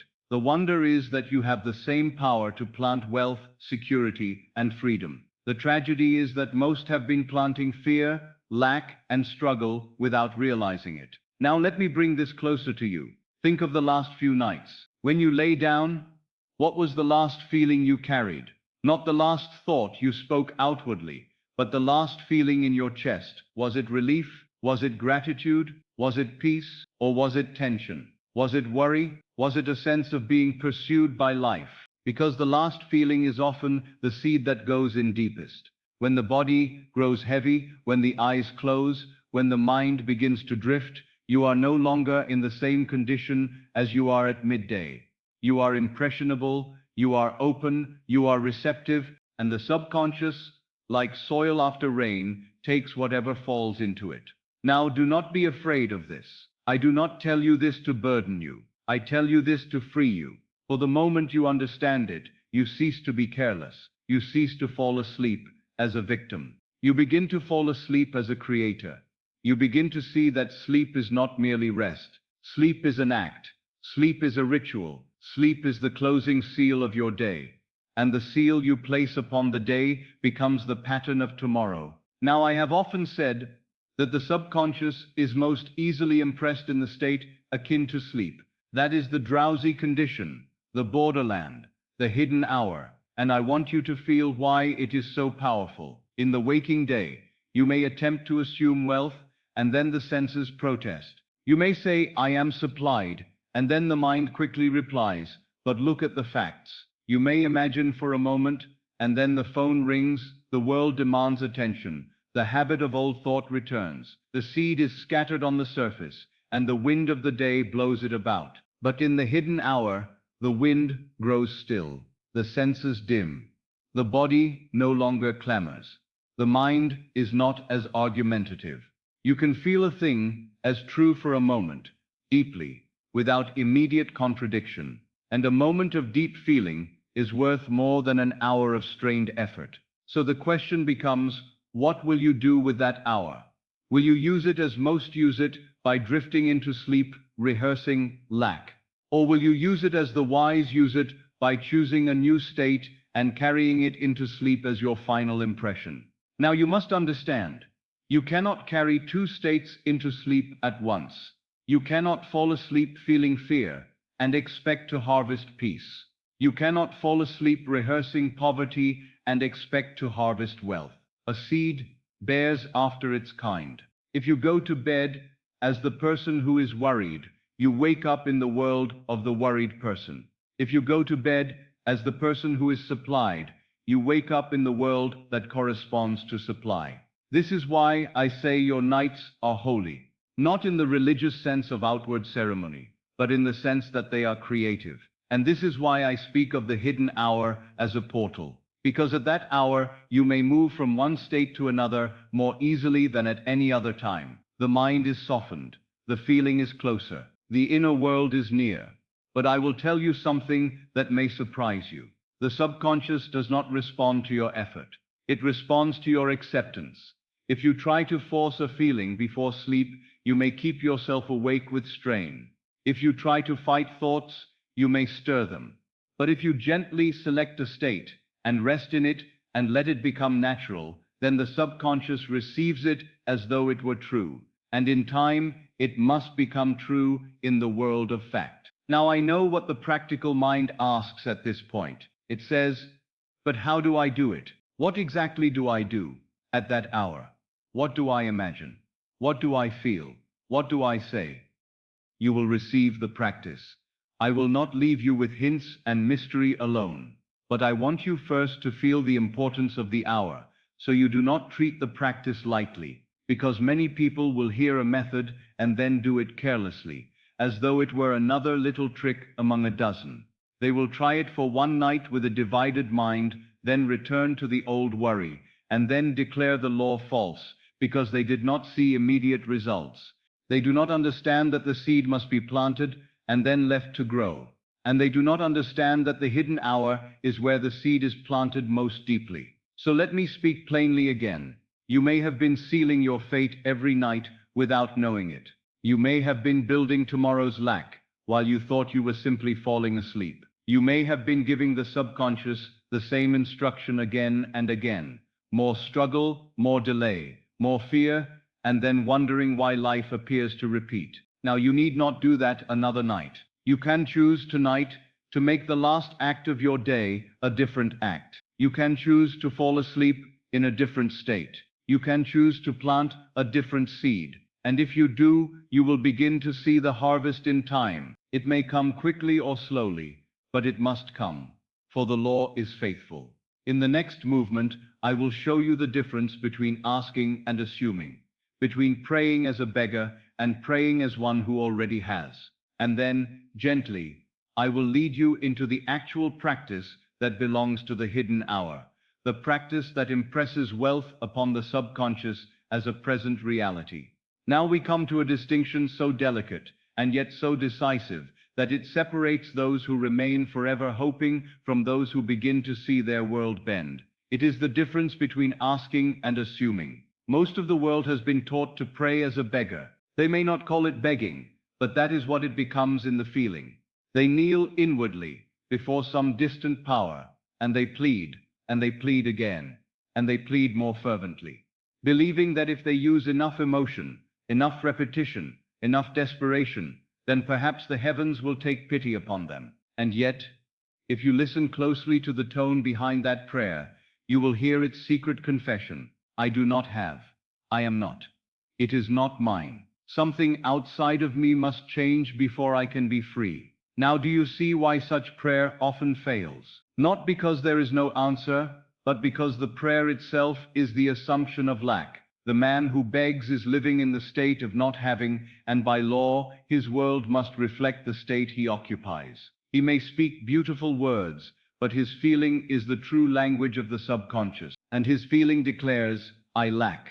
So he prays, and then rises from prayer, still feeling the same emptiness, still looking to the outer world for proof, still scanning the horizon for rescue. And because the state has not changed, the world continues to mirror the same condition. And then he concludes either that God does not hear, or that he is unworthy.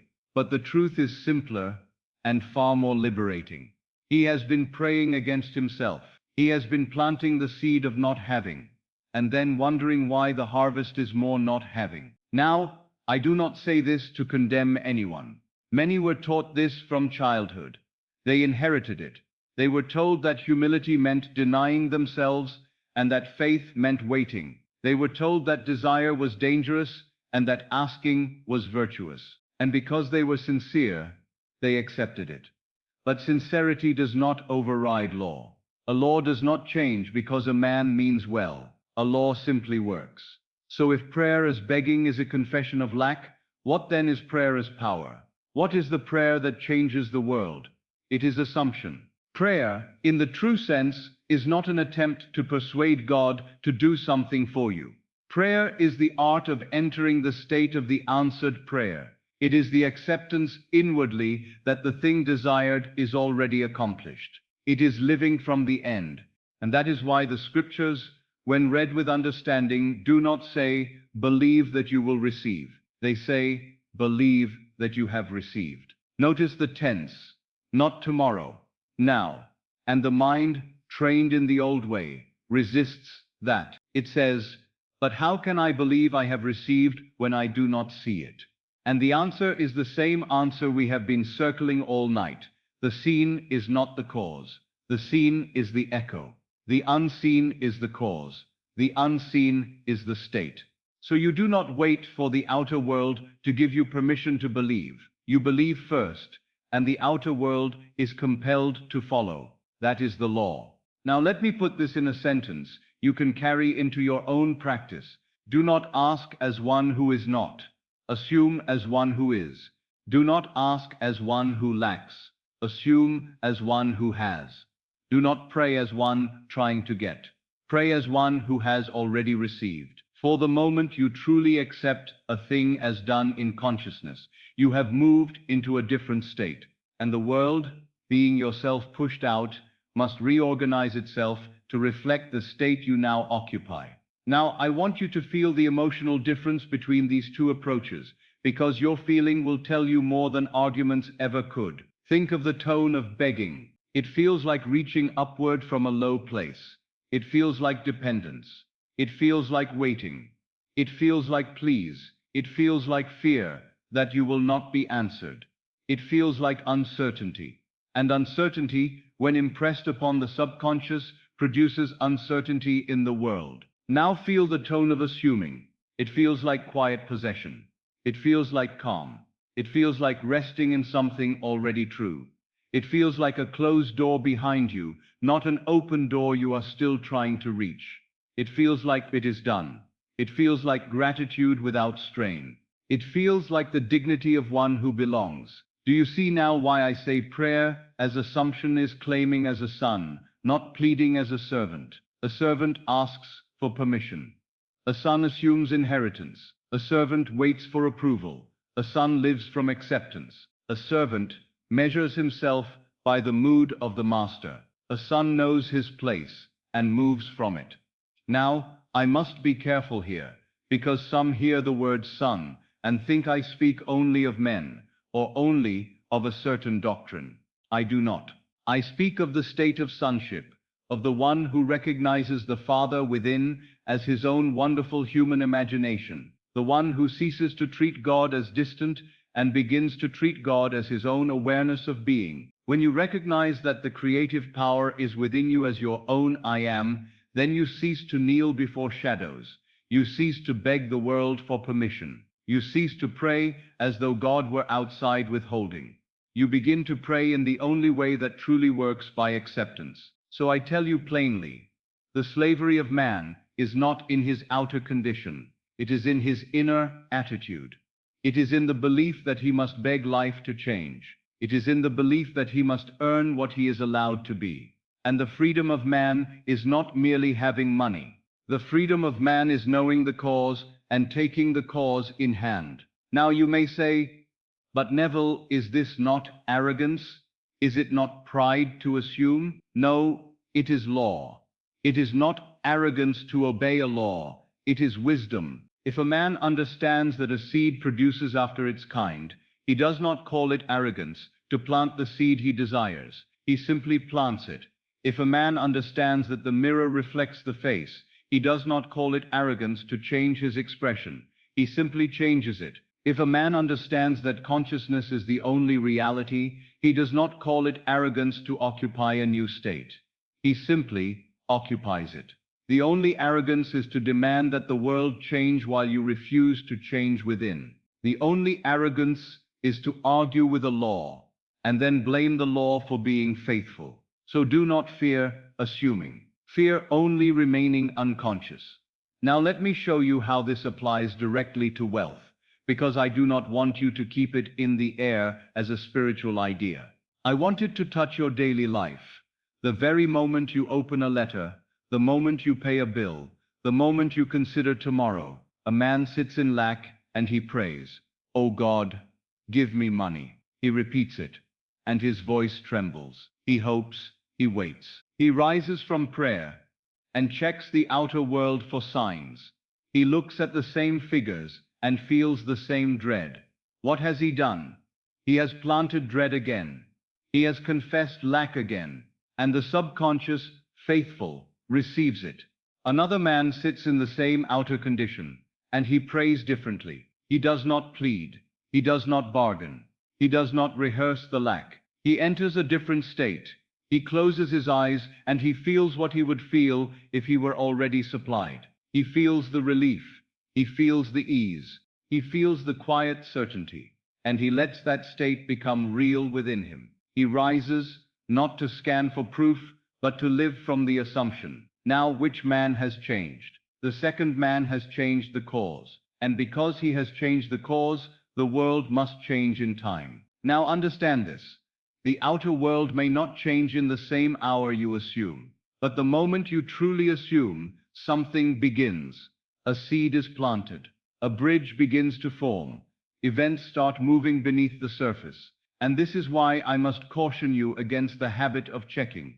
Many pray rightly for a moment, and then they destroy it by the constant inner act of checking for proof. They look at the world as though the world must immediately bow. They look at the clock, the account, the letterbox, the faces of others, asking, is it here yet? Is it here yet? And the moment they ask that, they have shifted back into the state of not having. They have begun to beg again, quietly. They have returned to the posture of waiting. They have left the state of possession. So if you would pray as one who has received, you must also live as one who has received, not theatrically, not foolishly, but inwardly. You carry the feeling tone. You carry the assumption. You refuse to contradict it. This is what it means to hallow the name, not to repeat words outwardly while inwardly living in fear, but to sanctify your I am with the state you desire, and then remain faithful to that state. Now some will ask, how do I remain faithful without strain? And that is an excellent question, because strain is often a sign that you are still trying to make something happen, rather than accepting that it is done. Faith is not tension. Faith is rest.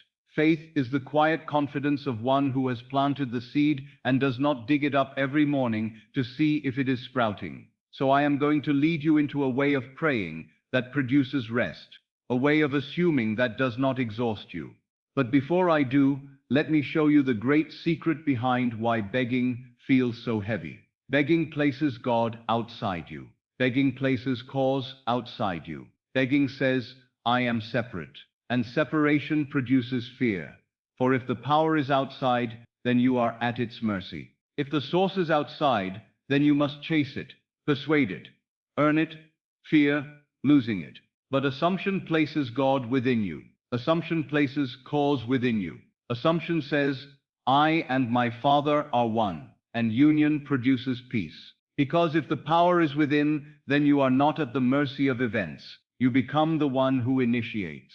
That is why I say the true prayer is not begging. It is entering into the state of the wish fulfilled. Now you may not yet know how to do that in a simple way. You may have tried to imagine and found your mind wandering. You may have tried to feel and found yourself returning to worry. You may fear that you are doing it incorrectly. Do not be troubled. This is not a contest of talent. It is a gentle art, and it becomes natural through practice, just as any new habit becomes natural. But there is a key, one simple act that makes assumption easy, because it uses the very hour when the subconscious is most open. And that is why I brought you to the hidden hour before sleep. For in the day, the mind argues. In the night, the mind softens. In the day, you are tempted to beg because the senses are loud. In the night, you may assume because the senses are dim. So we have arrived at the bridge from doctrine to practice. You now know the difference between asking and assuming. You now understand why prayer as begging confesses lack, and why prayer as assumption claims as one who already has. And now I will show you the simplest act, the quiet act that takes your assumption and presses it into the subconscious as a living fact. It is not complicated, it is not exhausting. It is so simple that many will be tempted to dismiss it. But those who do it, and do it faithfully, begin to see their world change in ways that cannot be explained by chance. Now I will show you the simplest act, And if you will do it faithfully, you will begin to understand why I have said again and again that imagination creates reality. Do not look for complexity. Do not imagine that the power lies in some elaborate ceremony. The power lies in your acceptance. And acceptance is easiest when the body is quiet and the mind is softened. This is why I take you to the state akin to sleep. It is the most natural doorway you will ever use, because you have passed through it every night of your life. The difference now is that you will pass through it knowingly. You will enter it as one who plants, not as one who drifts. You will use it as the workshop of creation, not as the graveyard of worry. Begin with your body, for the body is the gatekeeper of the senses. When the body is tense, the senses shout. When the body relaxes, the senses dim, and the inner world becomes vivid. So tonight, or any night you choose to test this, lie down in a position that is comfortable and natural for you. Do not contort yourself. Do not make a strain of it. If you are uncomfortable, you will be thinking of your discomfort, and the whole point is to withdraw attention from the outer and enter the inner. Let the body settle. Let the shoulders drop. Let the jaw loosen. Let the hands rest. And then, very gently, bring your attention to the breath, not to control it with effort, but to allow it to soften. Breathe as though you have nowhere to go and nothing to chase. Breathe as though the day is finished. Breathe as though you are safe. You will notice something as you do this. The mind begins to quiet, not because you fought it, but because you stopped feeding it with tension. The body and the mind are not strangers. When the body surrenders, the mind becomes more pliable, and that pliability is what you want. Now, as you lie there, you will feel the first signs of the hidden hour. The limbs begin to grow heavy. The desire to move lessens. The outer world begins to fade. Thoughts may still float through the mind, but they no longer feel sharp. They feel distant, like clouds drifting past. That is the state akin to sleep. It is not yet sleep, but it is the doorway to it. It is the threshold where the subconscious is receptive. Now, do not hurry. Many people ruin the act by trying too hard to make it happen. They treat it like a test they must pass. They become anxious about doing it correctly. And anxiety is the very state they are trying to leave behind. So be gentle with yourself. Think of it as slipping into warm water. You do not plunge with violence. You allow yourself to sink. When you feel that drowsy softness beginning, then, and only then, choose your imaginal act. This is where most people become confused, because they think they must imagine the entire journey to wealth. They try to see how it will come, who will bring it, what door will open, what series of steps will occur, and the mind becomes weary, because it cannot solve the mystery of the bridge while it is still living in the state of lack. So I tell you, do not include the how. The how is not your work. Your work is the end.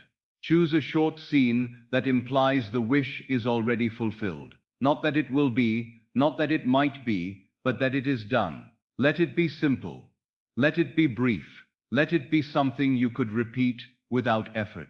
For example, you might imagine that you are holding in your hands a statement that shows you are abundantly supplied. Not a complicated document, not 100 pages, just a single page, or a single line, something that would be true if wealth were already yours. You may see your own name. You may see figures that would mean freedom to you.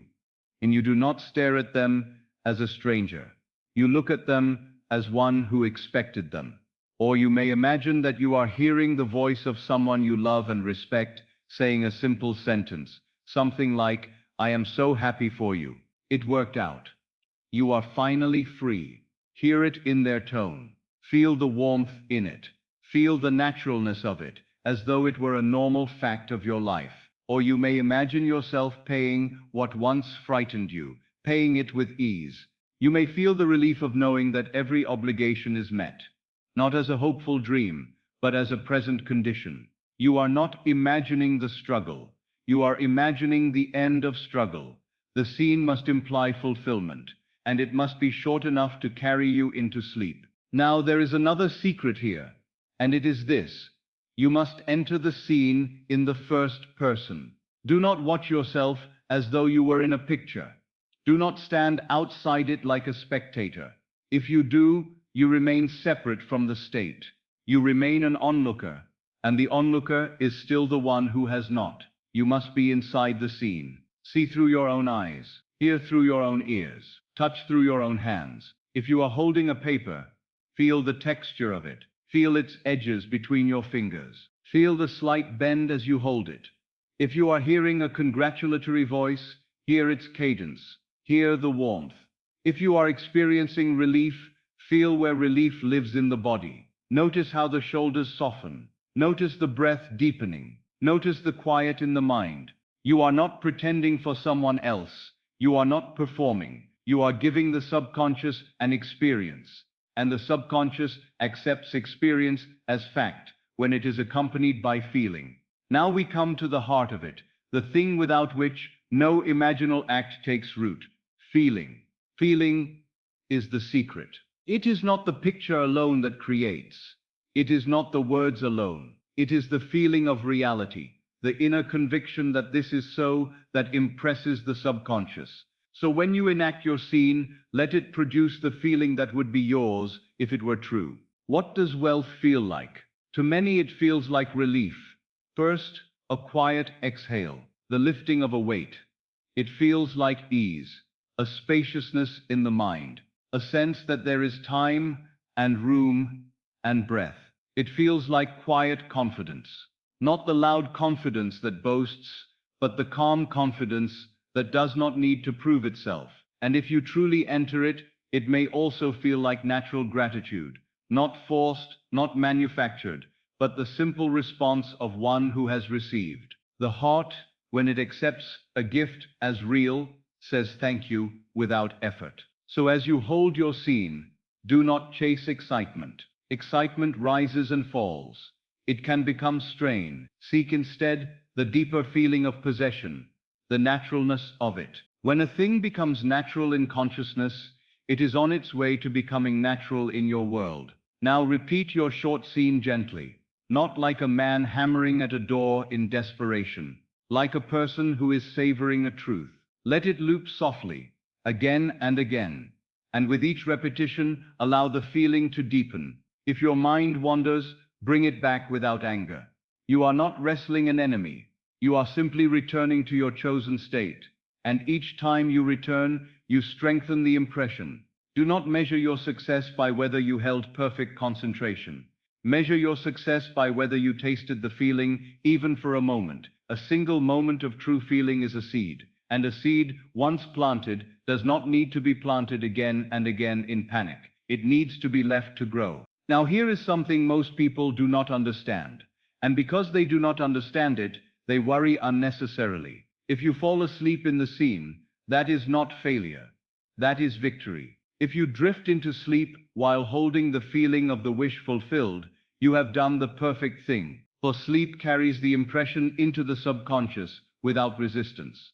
The very moment you cross the threshold into sleep is the moment the seed is sealed. So do not be concerned if you did not finish the scene. There is nothing to finish. The seed is not planted by length. It is planted by feeling. And if you fell asleep while feeling it as true, then the subconscious received it. Now you may ask, how long should I do this? Do not make a rule that becomes a burden. Some will find that a few minutes is enough. Others may repeat it longer until the feeling becomes natural. The guiding principle is not time, it is naturalness. When the scene begins to feel like a fact rather than a hope, you will notice a change. The body relaxes further, the mind stops arguing. The feeling becomes simple, and that simplicity is power. Now I will caution you about one common mistake. Many attempt to use this act while secretly remaining in the state of trying to get. They enact a scene, but their feeling underneath is, will this work? They repeat, but they are watching themselves repeat, judging, measuring, doubting. They are in the state of a beggar trying to persuade the door to open. But the state that creates is not trying. The state that creates is having. So do not do sats as one who is attempting to make something happen. Do it as one who is accepting something that is already done. Enter the feeling of this is mine now. That is the difference between planting and wishing. Now let me give you a living example, not for you to imitate exactly, but to show you the simplicity of it. Suppose you desire to be free from financial strain. The old habit would be to imagine struggle, how to pay this, how to solve that, how to obtain money, how to convince someone, how to make it happen. That is all means, and the means are the work of the subconscious once it has been impressed. So instead, you choose an end. You might imagine sitting at a table, opening a letter, and seeing the words that imply your freedom. You might hear yourself say, softly, naturally, it's taken care of. And as you say it, you feel the relief. Not theatrical relief, real relief. The kind that loosens the chest. Or you might imagine someone you trust taking your hand and saying, I knew it would work out. You're finally secure. Hear the voice. Feel the warmth. Feel how natural it is for them to say it to you, and then allow the feeling to spread, like warmth through the body. Or you might imagine the simple act of paying what once frightened you, paying it without calculation, without fear, without the old tightening in the stomach. You feel the pen in your hand, or you feel the paper being folded, or you feel the calm certainty that nothing is missing, and you let that calm be the reality. Notice how all of these imply the end. None of them are about getting. All of them are about having. Now, once you have done this in the hidden hour, the work is not to strain through the day. The work is to avoid undoing what you have planted. You do not need to force the outer. You do not need to chase every possible channel. The subconscious, once impressed, begins to build the bridge of incidents. But you must not sabotage it by returning to the old inner speech. This is why I said earlier that prayer as assumption is claiming as one who has received. You do the claiming in the hidden hour. You seal it with feeling, and then you live from it as best you can, gently, faithfully, without digging it up with doubt. So if the mind says the next day, nothing has happened, you answer it, not with panic, but with the quiet knowledge. I have planted. It is done. The harvest will come. Do you see the tone? Not begging, not arguing, knowing. Now perhaps you are wondering, is it truly that simple? Yes. And because it is simple, most will miss it. They will search for something more complicated, because the mind likes to feel important. It likes to feel it earned the harvest by effort. But creation does not operate by the pride of effort. It operates by the law of state. Your imaginal act, felt as true, is the cause, and the world in time is the effect. Now I will tell you something else that will save you from fear. You do not have to feel perfect joy. You do not have to feel ecstasy. You do not have to whip yourself into excitement. The feeling that creates is often quiet. It is the quiet yes within. It is the quiet acceptance. It is the quiet naturalness of being the one who is supplied. It is the quiet confidence that would be yours if it were already so. So if you find yourself feeling calm rather than thrilled, do not think you have failed. Calm is often the sign that the state is taking root. The state of wealth is not always a fever. It is often a peace. Now I have given you the method in its essence. Relax the body, enter the borderland. Choose a simple end scene. Enact it in first person. Feel its reality, and let sleep take you.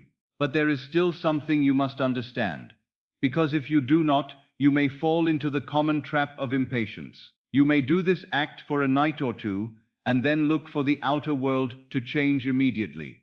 And when it does not, you may begin to worry. And worry is simply returning to the old state. Worry is digging up the seed. So in the next part, I will show you the subtle sabotage that ruins many good plantings, what I call the mental diet. I will show you how men plant wealth at night and uproot it by day with careless inner speech. And I will show you how to remain faithful without strain until the harvest appears. The method I have given you is simple. And because it is simple, the mind will try to turn away from it and search for something more dramatic. Resist that temptation. The greatest power is often quiet. The seed that becomes a mighty tree is a small thing placed in the earth. And your imaginal act, if it is truly felt, is a seed placed in the subconscious. But now I must show you what destroys more seeds than anything else. It is not a lack of imagination. It is not a lack of sincerity. It is not even the delay of the harvest. It is the daily contradiction. A man plants at night and uproots by day. A woman enters the state of being supplied in the hidden hour, and then in the morning she returns to the old inner speech, and she speaks poverty again, and she wonders why the world does not change. Your inner speech is your true prayer. Your inner conversations are the unseen rehearsal of tomorrow. And what you rehearse inwardly becomes, in time, what you live outwardly. So I must speak to you of what I call the mental diet. Just as the body becomes what it eats, your world becomes what your mind feeds upon. If you feed upon fear, you will live in a world that furnishes reasons for fear.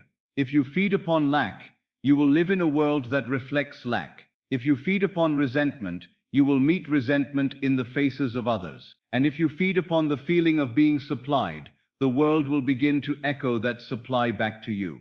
Now, the mental diet is not a harsh discipline meant to make you tense.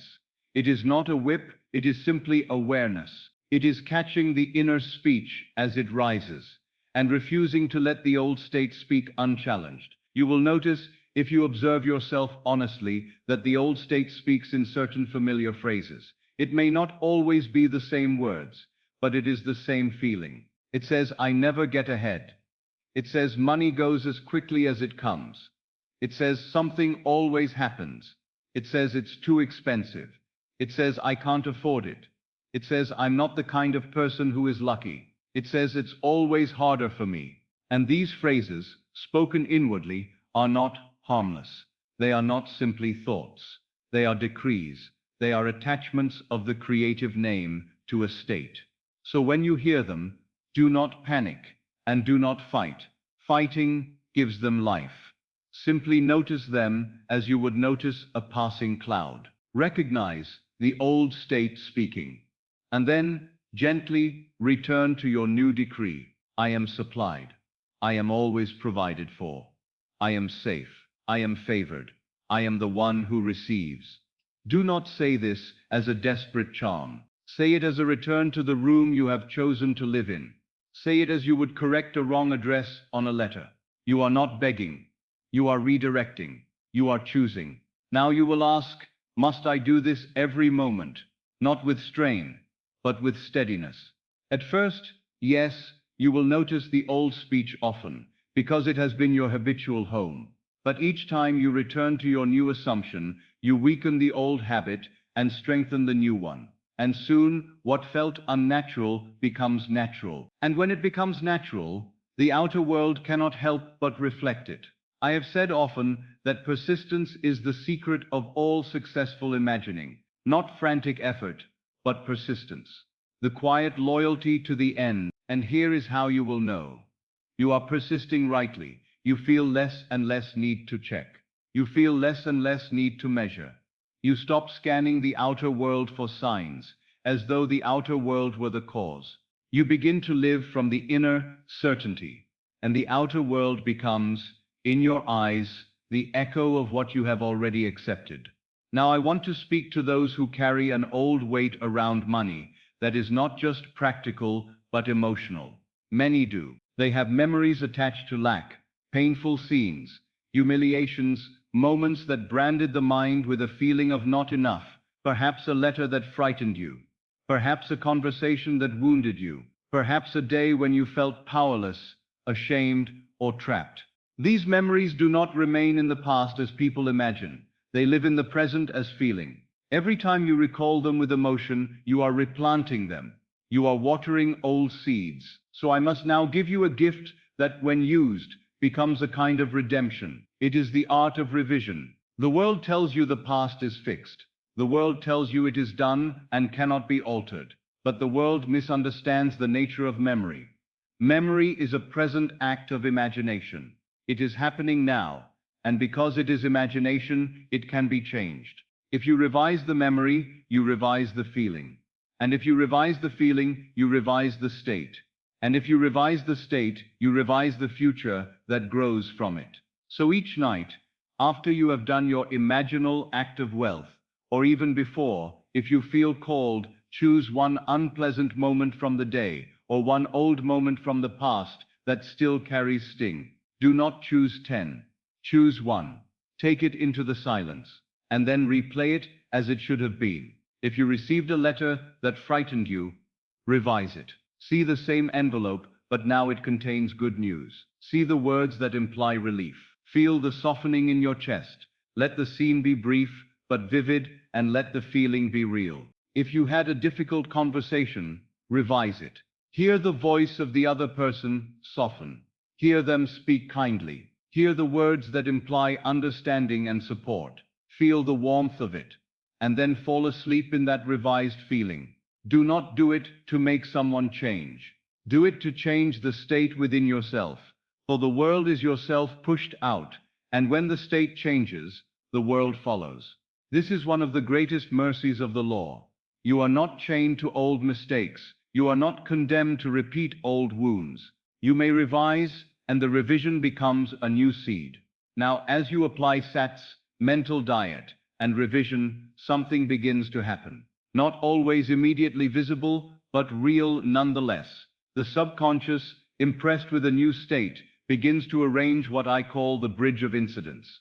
This is where many become frightened, because they do not recognize the bridge while they are crossing it. They are expecting wealth to arrive in one clean, dramatic moment, with no movement in between. But life is a living thing.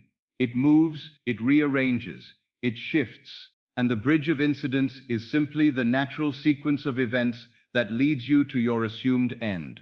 It may begin with a small impulse, an idea to write a letter, to speak to someone, to take a certain step. It may begin with a chance encounter. It may begin with a new opportunity that appears ordinary at first. It may begin with a seeming delay, even a closing of a door that forces you to turn in a new direction. Do not panic when the bridge begins. Do not judge the bridge while you are crossing it. The bridge is not built by your conscious mind. You do not need to design it. The subconscious, once impressed, knows ways you could never devise. It knows how to weave together people and events and timing in a way that astonishes the reasoning mind. Your part is not to dictate how it must come. Your part is to remain faithful to the end. If you imagine wealth and then demand that it must come through one specific channel, you may blind yourself to the fulfillment that is already arriving through another. So I say to you, leave the means alone. Live in the end. Now, I must say something here that brings great peace to those who truly hear it. Wealth may come to you as money, but it may also come first as a change of arrangement. It may come as a debt resolved. It may come as an opportunity that becomes fruitful. It may come as an idea that becomes profitable. It may come as a friend moved to help. It may come as a sudden opening that you could not have predicted. Do not despise the naturalness of it. The law loves to arrive in ordinary clothing. And when it arrives, you may be tempted to call it coincidence. But it is not coincidence. It is the outpicturing of your assumption. Now we come to something even deeper, and it is the difference between having money and being wealthy. Many desire money because they believe it will give them peace. But peace is not a gift of money. Peace is a state. And when you learn to enter the state, money becomes only one of its shadows. This is why I say wealth is a concept of self. Wealth is not an amount. Wealth is an identity. If you receive money, but retain the self-concept of being poor, you will find ways, subtle ways, often unconscious ways, to return to the familiar state. You may spend foolishly. You may make fearful decisions. You may attract circumstances that drain. Not because you are punished, but because the state must express itself. But if you become wealthy in consciousness, then wealth follows you. It follows you through channels you never planned. Even if one channel closes, another opens. Even if one arrangement ends, another begins. Why? Because the source is within you, not in any single outer form. So the true aim of your imaginal work is not merely to get money. The true aim is to become the one for whom money is natural. Begin to assume this gently. I am the kind of person life provides for. I am the one who is always supported. I am the one who receives easily. Do not say it as bravado. Say it as identity. Say it until it feels like the simplest fact about you. And then, if you still desire a specific sum, assume it as well. But do not make the sum your God. The sum is only a symbol. The state is the source. Now there is a principle within all of this that makes the entire process easier. And once you understand it, you will stop feeling as though you must push reality. It is the law of reversibility. If wealth would make you feel relief, then relief assumed must produce wealth. If money would make you feel secure, then security assumed must produce money. If abundance would make you feel free, then freedom assumed must produce abundance. This reversibility is the secret of true prayer. You do not wait for the outer to create the inner. You let the inner create the outer. So when you lie down at night, do not ask, how will I get it? Ask instead, how would I feel if it were already done? And then feel that, feel the exhale, feel the loosening of the body, feel the quiet confidence. And if gratitude rises naturally, let it rise. Gratitude is not a trick. Gratitude is the fragrance of possession. True gratitude is not forced. It is the natural response of one who has received. If you must force gratitude, you are still begging. If gratitude comes as a soft overflow, you are in the state. So I tell you, do not manufacture emotions like an actor trying to impress an audience. You have no audience. This is between you and your own wonderful consciousness. Simply enter the state until it feels natural, and the right feeling will appear of itself. Now I will give you a simple nightly assignment, and if you will do it, you will begin to gather evidence. Not the evidence of other men's stories, but your own. Tonight before you fall asleep, give yourself 5 minutes of stillness, not as a burden, as a gift. Lie down, let the body grow heavy, let the breathing soften, and then choose one short scene that would be true if you were already supplied. Perhaps you see a simple statement in your hands that implies freedom. Perhaps you hear a loved voice say, I'm so happy for you. Everything is taken care of.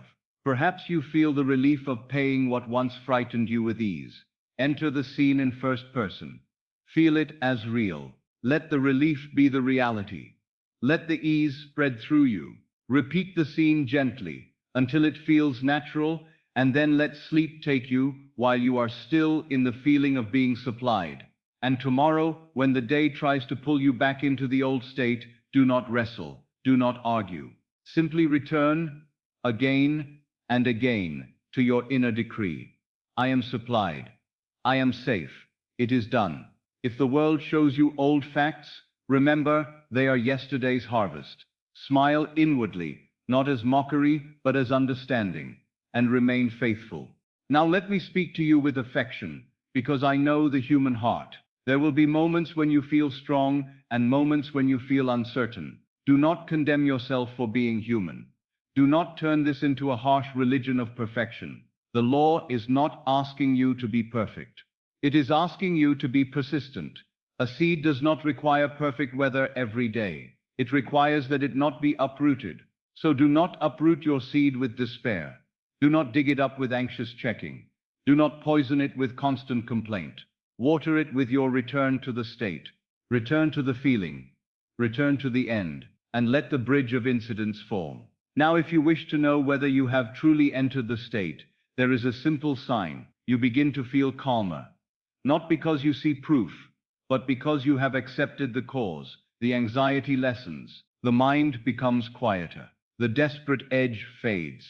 That is a sign you are living more and more from the end. And when the outer world begins to shift, and it will in its own appointed hour, do not fall back into superstition. Do not worship the outer result. Bless it.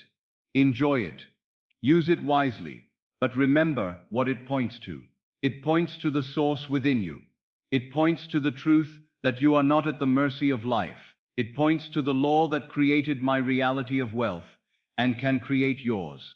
Now I will close as I began, simply and with certainty. They lied to you about wealth when they taught you that you must suffer to deserve it, and that you must wait for the outer world to grant you peace. You need not wait. You may begin tonight. You may plant tonight. You may assume tonight.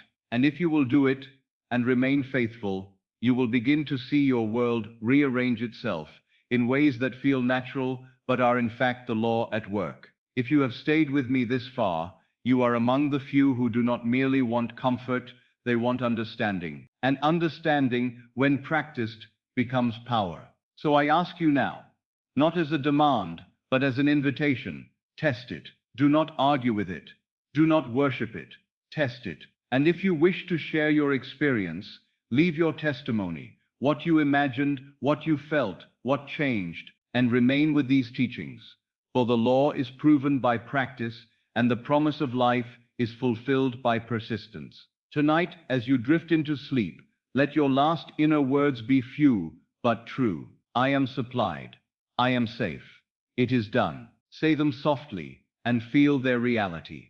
And then sleep, knowing you have planted a seed that must in time bear fruit.